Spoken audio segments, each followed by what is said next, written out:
TV देख रहे सारे ही परिवारों ਨੂੰ ਬਲਜਿੰਦਰ ਕੌਰ ਵੱਲੋਂ ਪਿਆਰ ਸਹਿਤ ਸਤਿ ਸ਼੍ਰੀ ਅਕਾਲ ਤੇ ਜੀ ਆਇਆਂ ਨੂੰ ਤੁਹਾਨੂੰ ਖਬਰਸਾਰ ਬਿਹਾਈਂਡ ਦਾ ਨਿਊਜ਼ ਮੇਰਾ ਤੁਹਾਡੇ ਨਾਲ ਸਾਥ ਹੁੰਦਾ ਜੀ ਸੋਮਵਾਰ ਤੋਂ ਲੈ ਕੇ ਸ਼ੁੱਕਰਵਾਰ ਤੱਕ 10 ਵਜੇ ਤੋਂ ਲੈ ਕੇ 11 ਵਜੇ ਤੱਕ ਇਹ ਜਿਹੜਾ ਸਾਡਾ ਸ਼ੋਅ ਹੈ ਲਾਈਵ ਹੁੰਦਾ ਇਸ ਦੇ ਵਿੱਚ ਤੁਸੀਂ ਆਪਣੇ ਵਿਚਾਰ ਵੀ ਦੇ ਸਕਦੇ ਹੋ ਸਾਨੂੰ ਫੋਨ ਦੇ ਰਾਹੀਂ ਤੇ ਤੁਸੀਂ ਸਾਰੇ ਜਾਣਦੇ ਹੋ ਕਿ ਸੀਨੀਅਰ ਜਰਨਲਿਸਟ ਕੁਲਦੀਪ ਸਿੰਘ ਜੀ ਅੱਜ ਸਾਡੇ ਨਾਲ ਆਏ ਹੋਏ ਨੇ ਤੇ ਇੱਕ ਖਾਸ ਹੋਰ ਮਹਿਮਾਨ ਵੀ ਸਾਡੇ ਨਾਲ ਅੱਗੇ ਚੱਲ ਕੇ ਪ੍ਰੋਗਰਾਮ ਦੇ ਵਿੱਚ ਜੁੜਨਗੇ ਬਹੁਤ ਹੀ ਅਹਿਮ ਅੱਜ ਗੱਲਾਂ ਬਾਤਾਂ ਹੋਣਗੀਆਂ ਬਹੁਤ ਸਾਰੀਆਂ ਇਹੋ ਜਿਹੀਆਂ ਗੱਲਾਂ ਜਿਹੜੀਆਂ ਵਾਕਈ ਸਾਨੂੰ ਡਿਸਕਸ ਕਰਨੀਆਂ ਚਾਹੀਦੀਆਂ ਉਹ ਕਰਾਂਗੇ ਸੋ ਕੀਪ ਵਾਚਿੰਗ ਸਾਂਝਾ ਟੀਵੀ ਲਾਈਵ ਇਹ ਚੱਲ ਰਿਹਾ ਹੈਗਾ ਕੋਈ ਵਿਚਾਰ ਹੋਵੇ ਸਾਂਝਾ ਕਰ ਸਕਦੇ ਹੋ ਤੇ ਆਓ ਅਸੀਂ ਜੀ ਆਇਆਂ ਕਹਿੰਦੇ ਹਾਂ ਕੁਲਦੀਪ ਸਿੰਘ ਜੀ ਹੁਣਾਂ ਨੂੰ ਕੁਲਦੀਪ ਸਿੰਘ ਜੀ ਸਤਿ ਸ਼੍ਰੀ ਅਕਾਲ ਜੀ ਆਇਆਂ ਨੂੰ ਤੁਹਾਨੂੰ ਖਬਰਸਾਰ ਜੀ ਖਬਰਸਾਰ ਦੇ ਸਮੂਹ ਦਰਸ਼ਕਾਂ ਨੂੰ ਮੇਰੇ ਵੱਲੋਂ ਪਿਆਰ ਭਰੇ ਨਿੱਘੀ ਸਤਿ ਸ਼੍ਰੀ ਅਕਾਲ ਅਸਲ ਦੇ ਵਿੱਚ ਕਿਉਂਕਿ ਤੁਸੀਂ ਪ੍ਰੋਗਰਾਮ ਦਾ ਨਾਂ ਹੀ ਖਬਰਸਾਰ ਰੱਖਿਆ ਜੀ ਬਿਲਕੁਲ ਸੋ ਜਿਹੜਾ ਚੜ੍ਹਦੇ ਤੇ ਲਹਿੰਦੇ ਪੰਜਾਬ ਦੀ ਜਿਹੜੀ ਸਾਂਝ ਹੈ ਜੀ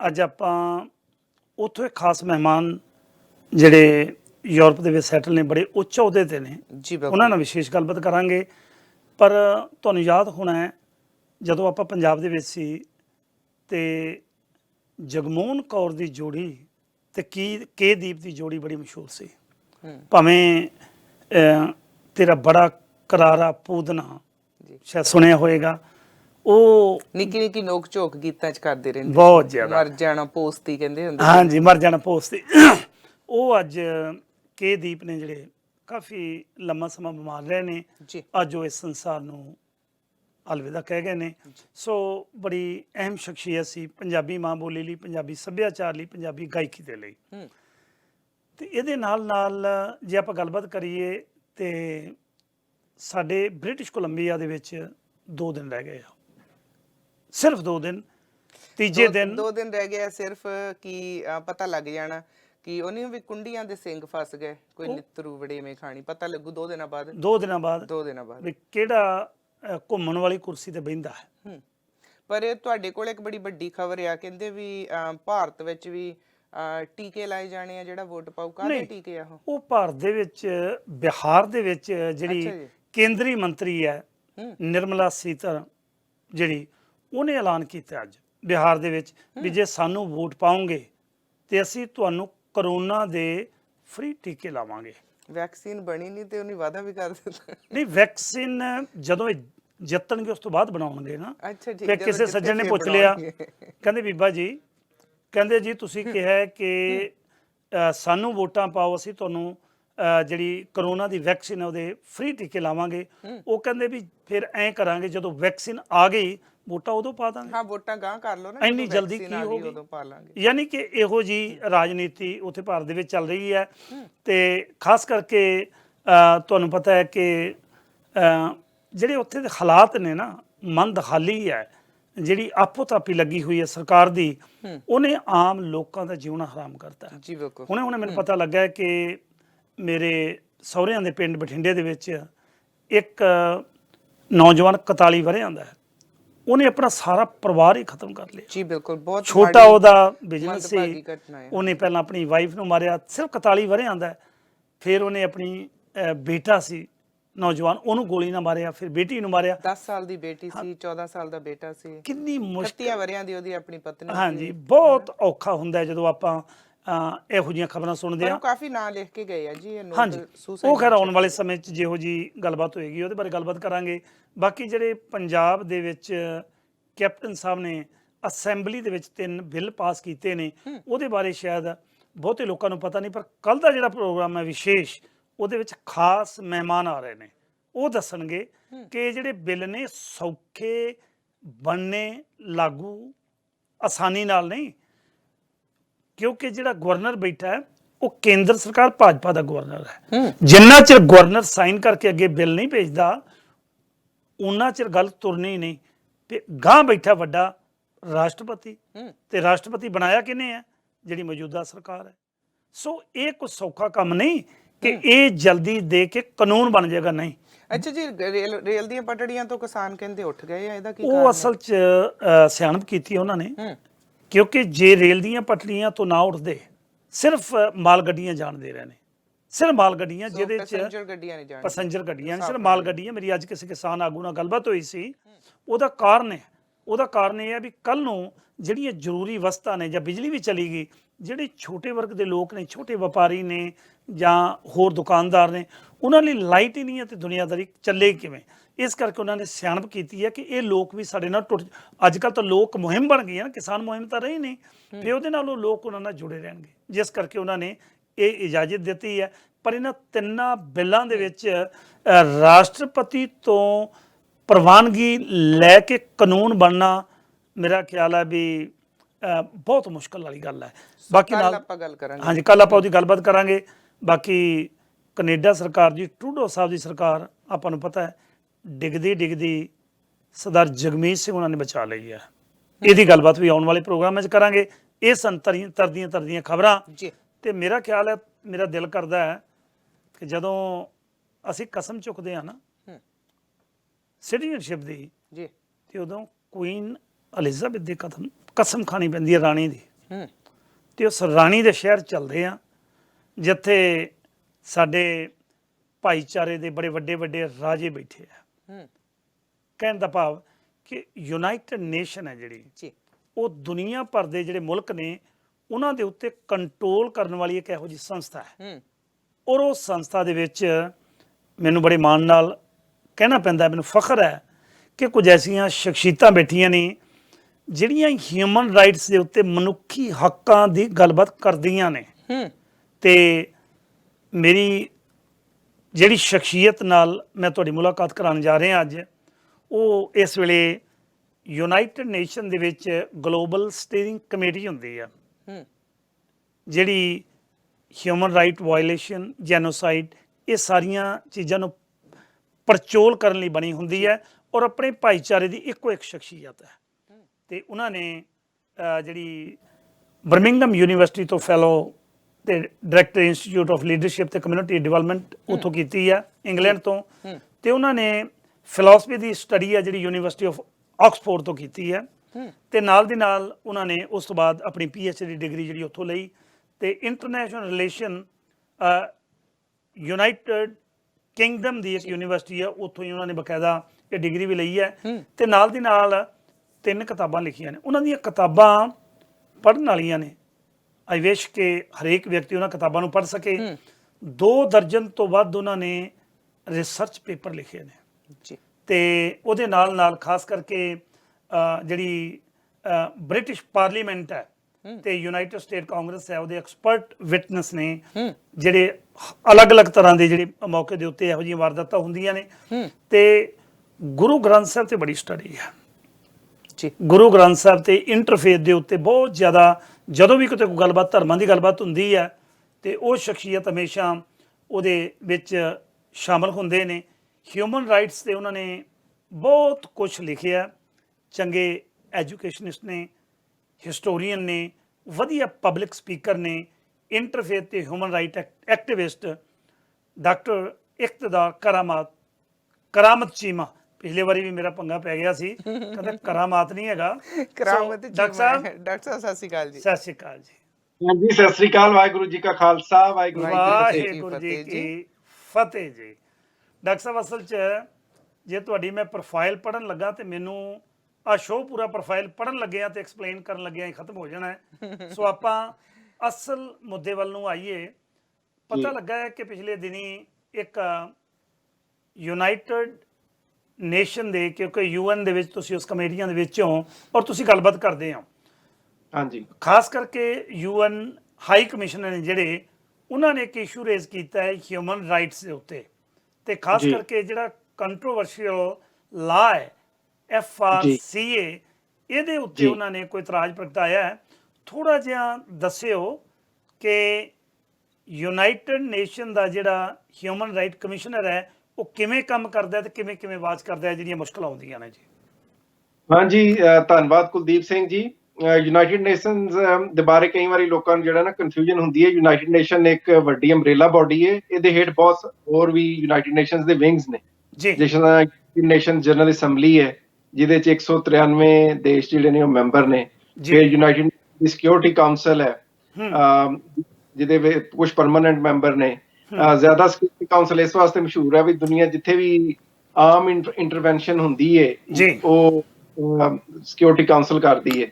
ਇਸੇ ਤਰ੍ਹਾਂ ਉਹਦੀ ਇਕਨੋਮਿਕ ਐਂਡ ਸੋਸ਼ਲ ਜਿਹੜੀ ਹੈ ਉਹ ਕਾਉਂਸਲ ਹੈ। ਫਿਰ ਇਸ ਤੋਂ ਇਲਾਵਾ ਜਿਹੜਾ ਮਨੁੱਖੀ ਅਧਿਕਾਰਾਂ ਨਾਲ ਜਿਹੜਾ ਸੰਬੰਧੀ ਯੂਨਾਈਟਿਡ ਨੇਸ਼ਨਸ ਦਾ ਜਾਂ ਸੰਯੁਕਤ ਰਾਸ਼ਟਰ ਦਾ ਜਿਹੜਾ ਅਦਾਰਾ ਹੈ ਉਹ ਹੈ United nations office of high commissioner.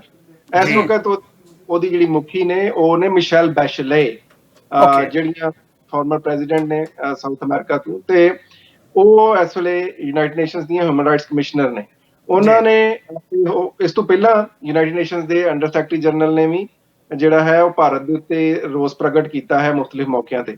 ਪਰ ਜਿਹੜੀ ਸਟੇਟ ਤੁਸੀਂ ਜ਼ਿਕਰ ਕੀਤਾ ਉਹ ਪਰਸੋਂ ਆਈ ਹੈ, ਜਿਹੜੀ ਮਿਸ਼ੈਲ ਬੈਸ਼ਲੇ ਨੇ ਜਿਹਦਾ ਜ਼ਿਕਰ ਕੀਤਾ, ਔਰ ਇੱਥੇ ਮੈਂ ਪਹਿਲਾਂ ਕਈ ਵਾਰੀ ਗੱਲ ਕਰ ਚੁੱਕਿਆ, ਇੱਥੇ ਲੇਖ ਵੀ ਲਿਖਿਆ। ਔਰ ਜਿਹੜਾ 2017 ਚ United States Commission on International Religious freedom, ਜਿਹੜਾ ਅਮਰੀਕੀ ਸਰਕਾਰ ਦਾ ਬਹੁਤ ਪ੍ਰਭਾਵਸ਼ਾਲੀ ਕਮਿਸ਼ਨ ਹੈ, ਉਹਨੇ ਮੇਰੀ ਇੰਡੀਆ ਬਾਰੇ ਵੀ ਇੰਡੀਆ ਦੇ ਵਿੱਚ ਕਾਨੂੰਨੀ ਤੌਰ ਦੇ ਉੱਤੇ ਘੱਟ ਗਿਣਤੀਆਂ ਦਾ ਕਿਸ ਤਰ੍ਹਾਂ ਘਾਣ ਕੀਤਾ ਜਾਂਦਾ, ਕਾਨੂੰਨ ਇੰਡੀਆ 'ਚ ਕਿੱਦਾਂ ਦੇ ਆ, ਘੱਟ ਗਿਣਤੀਆਂ ਦਾ ਘਾਣ ਹੋ ਰਿਹਾ, ਉਸ ਮੈਂ ਆਪਣੀ 2017 ਚ ਵੀ ਇਸ ਕਾਨੂੰਨ ਦਾ ਜ਼ਿਕਰ ਕੀਤਾ ਸੀਗਾ, ਜਿਹੜਾ ਹੈਗਾ ਫੋਰਨ ਕੰਟਰੀਬਿਊਸ਼ਨ ਰੈਗੂਲੇਟਰੀ ਐਕਟ।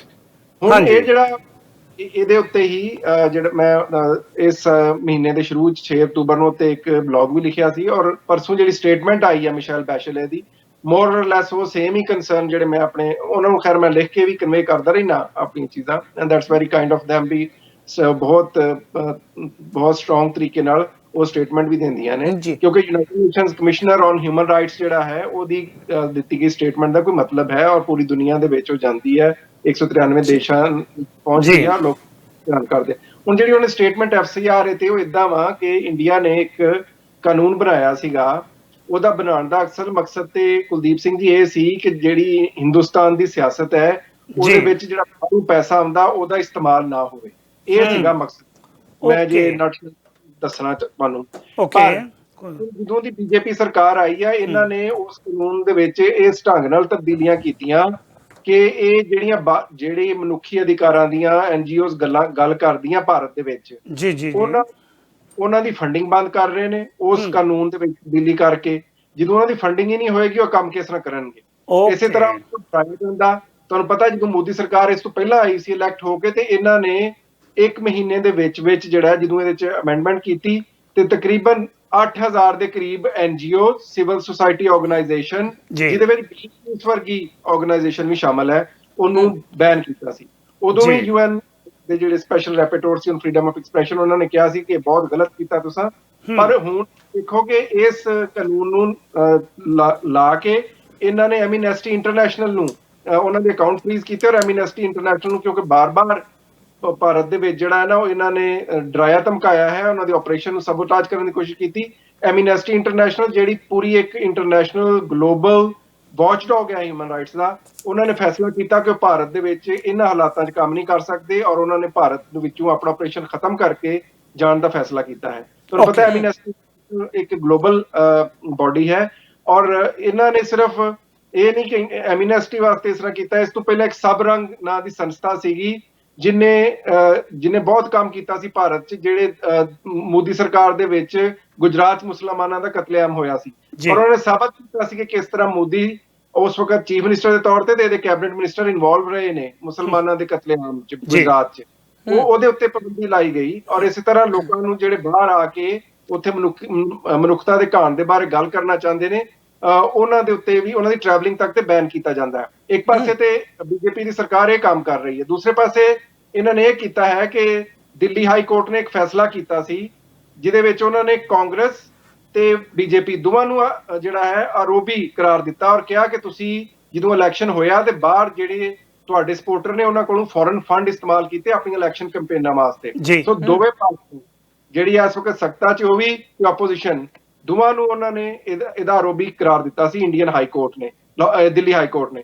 ਪਰ ਇਹਨਾਂ ਨੇ ਕੀ ਕੀਤੀ ਆ, ਕਦੇ ਏਦਾਂ ਹੁੰਦਾ ਨਹੀਂ ਕਿ ਇਹਨਾਂ ਨੇ ਉਸ ਕਾਨੂੰਨ ਦੇ ਵਿੱਚ ਪਿਛਲੇ ਸਮੇਂ ਤੋਂ ਤਬਦੀਲੀ ਕਰ ਦਿੱਤੀ, ਯਾਨੀ ਇਹਨਾਂ ਨੇ ਬਜਟ ਸੈਸ਼ਨ ਦੇ ਵਿੱਚ ਕਾਨੂੰਨ 'ਚ ਅਮੈਂਡਮੈਂਟ ਕਰਕੇ ਕਿਹਾ ਕਿ ਇਹ ਜਿਹੜਾ ਕਾਨੂੰਨ ਹੈ ਅਸੀਂ ਤਬਦੀਲੀ 2010 ਤੋਂ ਕਰ ਰਹੇ ਹਾਂ। ਕਦੇ ਏਦਾਂ ਵੀ ਹੁੰਦਾ ਕਾਨੂੰਨ 'ਚ ਜਿਹੜੀਆਂ ਤਬਦੀਲੀਆਂ ਹੁੰਦੀਆਂ ਕਾਨੂੰਨ ਨਵਾਂ ਦੇ ਬਾਅਦ ਅਮਲ 'ਚ ਆਉਂਦੀਆਂ, ਪਰ ਨੂੰ ਕਵਰ ਕਰਨ ਲਈ ਤੇ ਹਾਈ ਕੋਰਟ ਦਾ ਜਿਹੜਾ ਇਹਨਾਂ ਦੇ ਉੱਤੇ ਆਰੋਪ ਹੈ ਉਹ ਹਟਾਉਣ ਲਈ ਇਹਨਾਂ ਨੇ ਇੱਕ ਤੇ ਉਹ 'ਚ ਅਮੈਂਡਮੈਂਟ ਕੀਤੀ। ਦੂਸਰਾ ਇਹ ਪਤਾ ਉਹ ਤੋਂ ਇਹ ਲਾਭ ਚੁੱਕ ਰਹੇ ਨੇ ਕਿ ਜਿਹੜੇ RSS, ਵਿਸ਼ਵਾ ਹਿੰਦੂ ਪਰਿਸ਼ਦ ਤੇ ਹੋਰ ਇਦਾਂ ਦੇ ਹਿੰਦੂਤਵੀ ਫੋਰਸਿਸ ਅਮਰੀਕਾ ਕੈਨੇਡਾ 'ਚ ਬੈਠੇ ਨੇ, ਜਿਹੜੇ ਉੱਥੇ ਪੈਸੇ ਘੱਲਦੇ ਨੇ ਘੱਟ ਗਿਣਤੀਆਂ ਦੇ ਘਾਣ ਨਾਲ, ਉਹਨਾਂ ਨੂੰ ਠੱਲ ਪਈ ਸੀ ਇਸ ਕਾਨੂੰਨ ਦੀ ਵਜ੍ਹਾ ਤੋਂ, FCRA ਦੀ ਵਜ੍ਹਾ ਤੋਂ।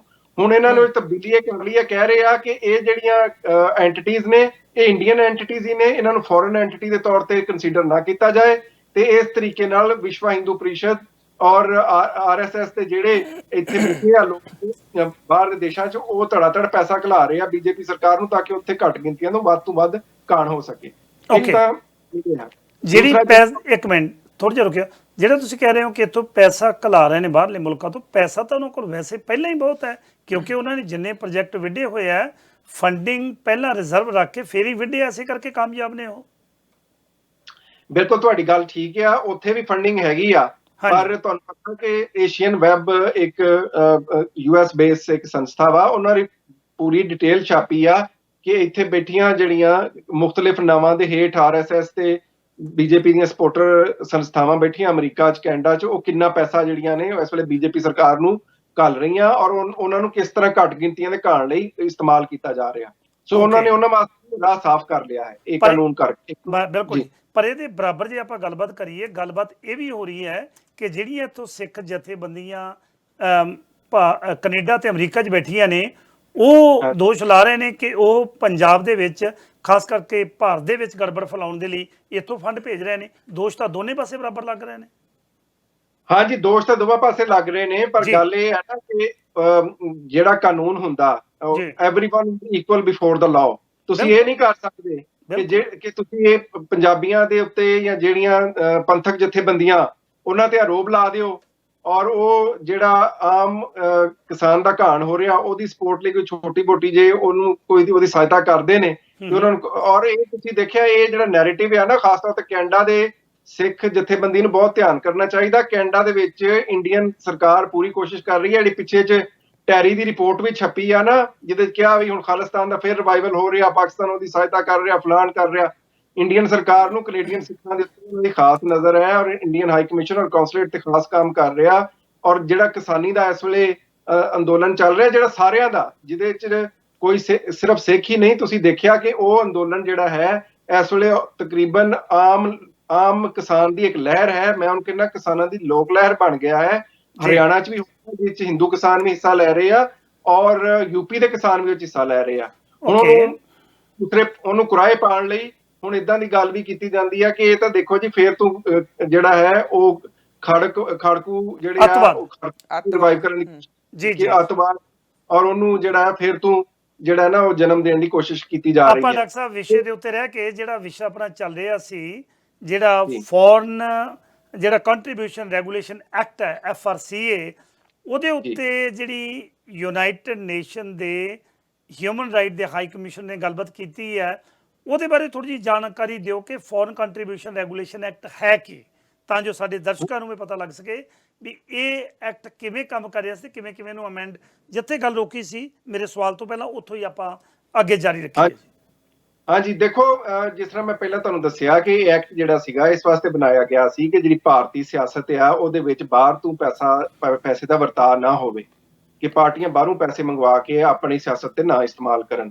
ਪਰ ਇਹਨੂੰ ਅਮੈਂਡ ਕੀਤਾ ਗਿਆ ਹੈ ਤਾਂ ਕਿ ਇੱਕ ਤੇ ਜਿਹੜੀਆਂ ਬਾਹਰ ਬੈਠੇ ਡਾਇਸਪੋਰਾ ਗਰੁੱਪਸ ਨੇ ਉਹ ਪੈਸਾ ਘੱਲ ਸਕਣ, ਇੰਡੀਅਨ ਸਰਕਾਰ ਔਰ ਖਾਸ ਤੌਰ ਤੇ BJP ਜਿਸ ਤਰੀਕੇ ਨਾਲ ਉਹਨੂੰ ਵਰਤਣਾ ਚਾਹੇ ਉਹ ਵਰਤ ਲੇ। ਔਰ ਦੂਸਰਾ, ਇਹਦੇ ਰਾਹੀਂ ਗਲਾ ਘੁੱਟਣ ਦੀ ਕੋਸ਼ਿਸ਼ ਕੀਤੀ ਜਾ ਰਹੀ ਆ ਉਹਨਾਂ ਸੰਸਥਾਵਾਂ ਦਾ ਜਿਹੜੀ ਮਨੁੱਖੀ ਅਧਿਕਾਰਾਂ ਦੀ ਗੱਲ ਕਰਦੀਆਂ। ਉਹਦੇ 'ਚ ਮੈਂ ਤੁਹਾਨੂੰ ਦੇ ਦਿੱਤੀ, ਜਿਸ ਤਰ੍ਹਾਂ ਗ੍ਰੀਨ ਪੀਸ ਦੀ ਗੱਲ ਹੈ, ਇਸੇ ਤਰ੍ਹਾਂ ਗ੍ਰੀਨ ਪੀਸ ਬਹੁਤ ਇੱਕ ਇੰਟਰਨੈਸ਼ਨਲ ਸੰਸਥਾ, ਉਹ ਤੇ ਪਾਬੰਦੀ ਲੱਗੀ। ਇਸੇ ਤਰ੍ਹਾਂ ਕੁਝ ਈਸਾਈ ਜਥੇਬੰਦੀਆਂ ਜਿਹੜੀਆਂ ਈਸਾਈਆਂ ਦੀ ਪਰਸੀਕਿਊਸ਼ਨ ਦੀ ਗੱਲ ਕਰਦੀਆਂ ਆ ਰਹੀਆਂ, ਔਰ ਉਹਦੇ 'ਚ ਕਈ ਐਸੀਆਂ ਹੈਗੀਆਂ ਜਿਹੜੀਆਂ ਵੈਟੀਕਨ ਨਾਲ ਸੰਬੰਧਿਤ ਹਨ, ਉਹਨਾਂ ਦੇ ਉੱਤੇ ਵੀ ਪਿੱਛੇ ਜਿਹੜਾ ਹੈ ਉਹਨਾਂ ਤੇ ਬੈਨ ਲਾਇਆ ਗਿਆ। ਇਸੇ ਤਰ੍ਹਾਂ ਦਲਿਤ ਭਾਈਚਾਰੇ ਦੀਆਂ ਸੰਸਥਾਵਾਂ ਨੂੰ ਵੀ ਨਿਸ਼ਾਨਾ ਬਣਾਇਆ ਗਿਆ, ਔਰ ਉਹ ਸੰਸਥਾਵਾਂ ਜਿਹੜੀਆਂ ਘੱਟ ਗਿਣਤੀਆਂ ਦੇ ਘਾਣ ਦੇ ਬਾਰੇ ਗੱਲ ਕਰਦੀਆਂ ਸੀ, ਉਹਨਾਂ ਦੀ ਫੰਡਿੰਗ ਬੰਦ ਕੀਤੀ ਜਾਂਦੀ ਹੈ, ਉਹਨਾਂ ਨੂੰ ਡੀਰੈਗੂਲੇਟ ਕਰਨ ਦੀ ਗੱਲ ਕੀਤੀ ਜਾਂਦੀ ਹੈ। ਜਿਹੜੀ UN ਹਿਊਮਨ ਰਾਈਟਸ ਕਮਿਸ਼ਨਰ ਦੀ ਜਿਹੜੀ ਸਟੇਟਮੈਂਟ ਹੈ, ਉਹ 'ਚ ਇੱਕ ਹੋਰ ਗੱਲ ਉਹਨਾਂ ਨੇ ਬੜੀ ਅਹਿਮ ਕੀਤੀ ਹੈ ਕਿ ਜਿਹੜੀਆਂ ਲੋਕਾਂ ਦੀਆਂ ਗ੍ਰਿਫਤਾਰੀਆਂ ਹੋ ਰਹੀਆਂ, ਔਰ ਜਿਹੜਾ ਇਹਨਾਂ ਨੇ CAA ਲਾਗੂ ਕੀਤਾ, ਸਿਟੀਜ਼ਨ ਅਮੈਂਡਮੈਂਟ ਐਕਟ, ਹੁਣ ਤੁਸੀਂ ਉੱਤੇ ਪਹਿਲਾਂ ਵੀ United Nations Human Rights Council ਦੀ ਚੀਫ ਜਿਹੜੀਆਂ ਨੇ ਉਹਨਾਂ ਨੇ ਸਟੇਟਮੈਂਟ ਦਿੱਤੀ ਔਰ ਉਹਨਾਂ ਨੇ ਫਿਰ ਇਹ ਸਟੇਟਮੈਂਟ 'ਚ ਦੁਬਾਰਾ ਵੀ ਇਹ ਤੇ ਗੱਲ ਕੀਤੀ ਆ ਕਿ ਜਿਹੜਾ ਤੁਸੀਂ ਸਿਟੀਜ਼ਨਸ਼ਿਪ ਅਮੈਂਡਮੈਂਟ ਐਕਟ ਤੁਹਾਨੂੰ ਪਤਾ ਇਹਨਾਂ ਨੇ ਲਾਇਆ ਹੈ ਬਿਲਕੁਲ ਉਹਦੇ ਧਰਮ ਦੀ ਬੁਨਿਆਦ ਤੇ ਵਿਤਕਰਾ ਕਰ ਰਹੇ ਨੇ।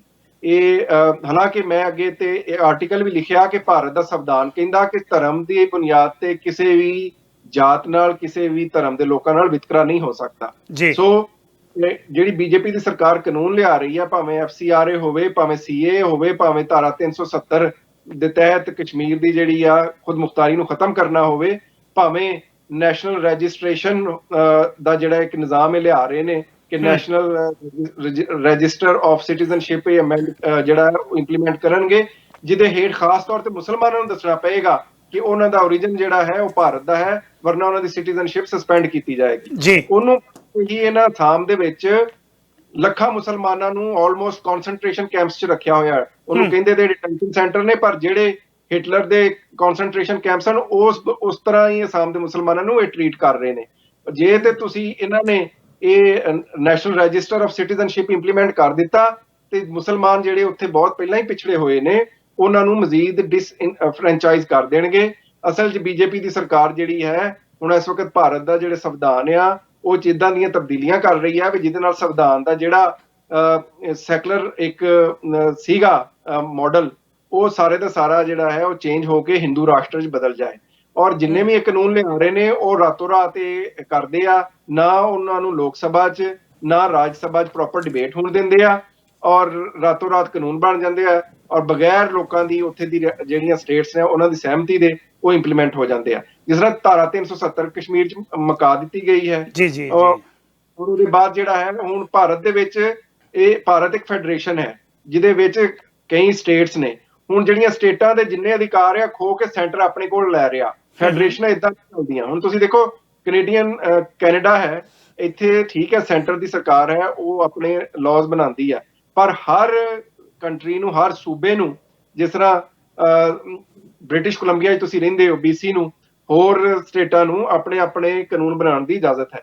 ਪਰ ਬੀਜੇਪੀ ਦੀ ਸਰਕਾਰ ਹਰ ਸ਼ਾਇਦ ਸੈਂਟਰਲਾਈਜ਼ ਕਰਦੀ ਜਾ ਰਹੀ ਹੈ ਔਰ ਸਾਰੀਆਂ ਤਾਕਤਾਂ ਜਿਹੜੀਆਂ ਨੇ ਉਹ ਪ੍ਰੋਵਿੰਸਿਸ, ਯੂਨਿਟਸ ਜਾਂ ਸਟੇਟਸ ਕੋਲ ਖੋ ਕੇ ਆਪਣੇ ਹੱਥ 'ਚ ਲੈ ਰਹੀ ਆ ਤਾਂ ਕਿ ਹਿੰਦੁਸਤਾਨ ਨੂੰ ਇੱਕ ਹਿੰਦੂ ਰਾਸ਼ਟਰ 'ਚ ਬਦਲਿਆ ਜਾ ਸਕੇ। ਸਭ ਤੋਂ ਜ਼ਿਆਦਾ ਜਿਹੜੀ ਹੈ ਇਹ ਪਰੇਸ਼ਾਨਕੁਨ ਗੱਲ ਹੈ। ਇਸ ਤੋਂ ਪਹਿਲਾਂ ਇਸ ਸਾਲ ਦੇ ਸ਼ੁਰੂ ਦੇ ਵਿੱਚ ਯੂਨਾਈਟਿਡ ਨੇਸ਼ਨਸ ਦੇ ਅੰਡਰ ਸੈਕਟਰੀ ਜਨਰਲ ਡੈਮਨ ਡਿਆਂਗ, ਜਿਹੜੇ ਮੇਰੇ ਬਹੁਤ ਕਰੀਬੀ ਦੋਸਤ ਨੇ, ਹੁਣ ਰੀਸੈਂਟਲੀ ਰਿਟਾਇਰ ਹੋਏ, ਉਹਨਾਂ ਨੇ ਇੱਕ ਬਹੁਤ ਤਗੜੀ ਸਟੇਟਮੈਂਟ ਦਿੱਤੀ ਸੀਗੀ ਕਿ ਭਾਰਤ ਦੇ ਵਿੱਚ ਜਿਸ ਤਰ੍ਹਾਂ COVID-19 ਦੀ ਸਿਚੁਏਸ਼ਨ ਨੂੰ ਇਸਲਾਮੋਫੋਬੀਆ ਲਈ ਵਰਤਿਆ ਜਾ ਰਿਹਾ ਹੈ ਉਹ ਜਿਹੜਾ ਹੈ ਉਹ ਕਬੂਲ ਨਹੀਂ ਹੈ। ਇਸ ਤਰ੍ਹਾਂ ਤੁਸੀਂ ਦੇਖਿਆ ਫਰਵਰੀ ਦੇ ਵਿੱਚ ਜਿਹੜਾ ਦਿੱਲੀ ਦੇ ਵਿੱਚ ਮੁਸਲਮਾਨਾਂ ਦਾ ਕਤਲੇਆਮ ਇਹਨਾਂ ਨੇ ਕੀਤਾ, ਹਿੰਦੂ ਤਾਂ ਵੀ ਫੋਕ ਔਰ ਉਹਦੇ ਬਾਅਦ ਕਿਹਾ ਕਿ ਜੀ ਮੁਸਲਮਾਨ ਜਿਹੜੇ ਨੇ ਇਹ ਕਰੋਨਾ ਜਹਾਦ ਕਰ ਰਹੇ ਨੇ।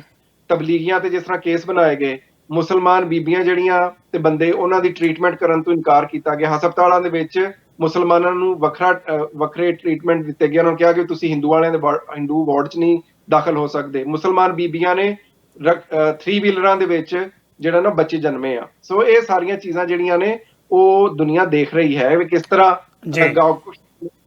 ਗਾਉ ਰੱਖਿਆ ਦੇ ਨਾਂ ਤੇ ਲੋਕਾਂ ਦਾ ਕਤਲ ਤੱਕ ਭਾਰਤ ਜੀ। ਡਾਕਟਰ ਚੀਮਾ ਜੀ, ਇੱਕ ਸਵਾਲ ਤੁਹਾਡੇ ਤੋਂ ਜਾਣਨਾ ਚਾਹੁੰਦੇ ਆ। ਜਿਵੇਂ ਅਸੀਂ ਕਹਿੰਦੇ ਆ ਕਿ ਹਿਊਮਨ ਵਾਇਲੇਸ਼ਨਸ ਤਾਂ ਪੂਰੀ ਦੁਨੀਆ 'ਚ ਹੀ ਹੋ ਰਹੀ ਹੈਗੀ ਆ, ਉਹਦੇ ਲਈ ਯੂਨਾਈਟਿਡ ਨੇਸ਼ਨ ਕੀ ਕਰ ਰਿਹਾ? ਪਰ ਖਾਸ ਤੌਰ ਤੇ ਜੋ ਭਾਰਤ 'ਚ ਹੁਣ ਕਿਸਾਨਾਂ ਨਾਲ ਹੋ ਰਿਹਾ ਹੈ ਕਿ ਜੇ ਕਿਸਾਨ ਜਥੇਬੰਦੀਆਂ ਕੋਈ ਪਹੁੰਚ ਕਰਨ ਯੂਨਾਈਟਿਡ ਨੇਸ਼ਨ ਤੱਕ, ਕਿ ਉਹਨਾਂ ਦੀ ਉੱਥੇ ਸੁਣਵਾਈ ਹੋਊਗੀ, ਉਹਨਾਂ ਵੱਲੋਂ ਉਹਨਾਂ ਦਾ ਕੋਈ ਸਾਥ ਦਿੱਤਾ ਜਾਊਗਾ?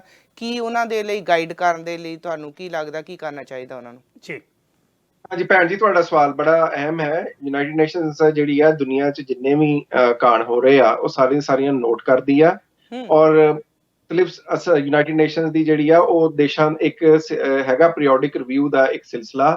ਹਰ ਦੇਸ਼ ਜਿਹੜਾ ਉਹਨੂੰ ਰਿਵਿਊ ਕੀਤਾ ਜਾਂਦਾ ਕਿ ਯੂਨਾਈਟਿਡ ਨੇਸ਼ਨਸ ਦੇ ਜਿੰਨੇ ਵੀ ਮੈਂਬਰ ਆ 193 ਸਟੇਟਸ ਆ, ਉਹਨਾਂ ਨੇ ਯੂਨਾਈਟਿਡ ਨੇਸ਼ਨਸ ਦੇ ਜਿਹੜੇ ਕਾਨੂੰਨ ਆ ਜਾਂ ਜਿਹੜੇ ਕਾਨੂੰਨ ਇਸ ਵਾਸਤੇ ਕਹਿ ਰਹੇ ਆ, ਵੈਸੇ ਤਾਂ ਕਨਵੈਂਟਸ ਹੈਗੇ ਆ, ਕਿ ਉਹਨਾਂ ਤੇ ਕਿੰਨੀ ਕੁ ਸਟੇਟਸ ਪਹਿਰਾ ਦੇ ਰਹੀਆਂ ਔਰ ਉਹਨਾਂ ਦੇ ਬਾਰੇ ਫਿਰ ਯੂਨਾਈਟਿਡ ਨੇਸ਼ਨਸ ਰਿਪੋਰਟ ਵੀ ਛਾਪਦੀ ਆ ਔਰ ਵਕਤਨ ਫਵਕਤਨ ਯੂਨਾਈਟਿਡ ਨੇਸ਼ਨਸ ਦੇ ਜਿਹੜੇ ਅਧਿਕਾਰੀ ਆ ਉਹ ਤੇ ਸਟੇਟਮੈਂਟਸ ਵੀ ਦਿੰਦੇ ਤੇ ਉੱਥੇ ਸਰਕਾਰਾਂ ਦਾ ਧਿਆਨ ਵੀ ਇਸ ਪਾਸੇ ਦਿਵਾਉਂਦੇ ਆ। ਜਿਸ ਤਰ੍ਹਾਂ ਹੁਣ ਸਾਊਥ ਏਸ਼ੀਆ ਦਾ ਹੀ ਦੇਖਣਾ ਹੋਵੇ ਤਾਂ ਜਿਹੜੀ ਰੋਹਿੰਗਿਆ ਮੁਸਲਮਾਨਾਂ ਦਾ ਕਤਲੇਆਮ ਹੋਇਆ ਤੇ ਯੂਨਾਈਟਿਡ ਨੇਸ਼ਨਸ ਨੇ ਕਾਫੀ ਕੰਮ ਕੀਤਾ। ਉਹਨਾਂ ਨੂੰ ਉੱਥੇ ਮੁਖਤਲਿਫ ਦੇਸ਼ਾਂ ਦੇ ਵਿੱਚ ਜਿਹੜੇ ਕੈਂਪਸ ਨੇ ਉੱਥੇ ਉਹਨਾਂ ਦੀ ਰਾਹਤ ਦਾ ਪ੍ਰਬੰਧ ਕੀਤਾ ਜਾ ਰਿਹਾ ਹੈ। ਸਾਊਥ ਸੁਡਾਨ 'ਚ ਜੋ ਕੁਝ ਹੋਇਆ, ਯੂਨਾਈਟਿਡ ਨੇਸ਼ਨ ਦੇ ਉੱਤੇ ਬਹੁਤ ਜ਼ਿਆਦਾ ਕੰਮ ਕੀਤਾ ਹੈ, ਔਰ ਹੋਰ ਵੀ ਦੇਸ਼ਾਂ 'ਚ ਕਰ ਰਹੀ ਹੈ।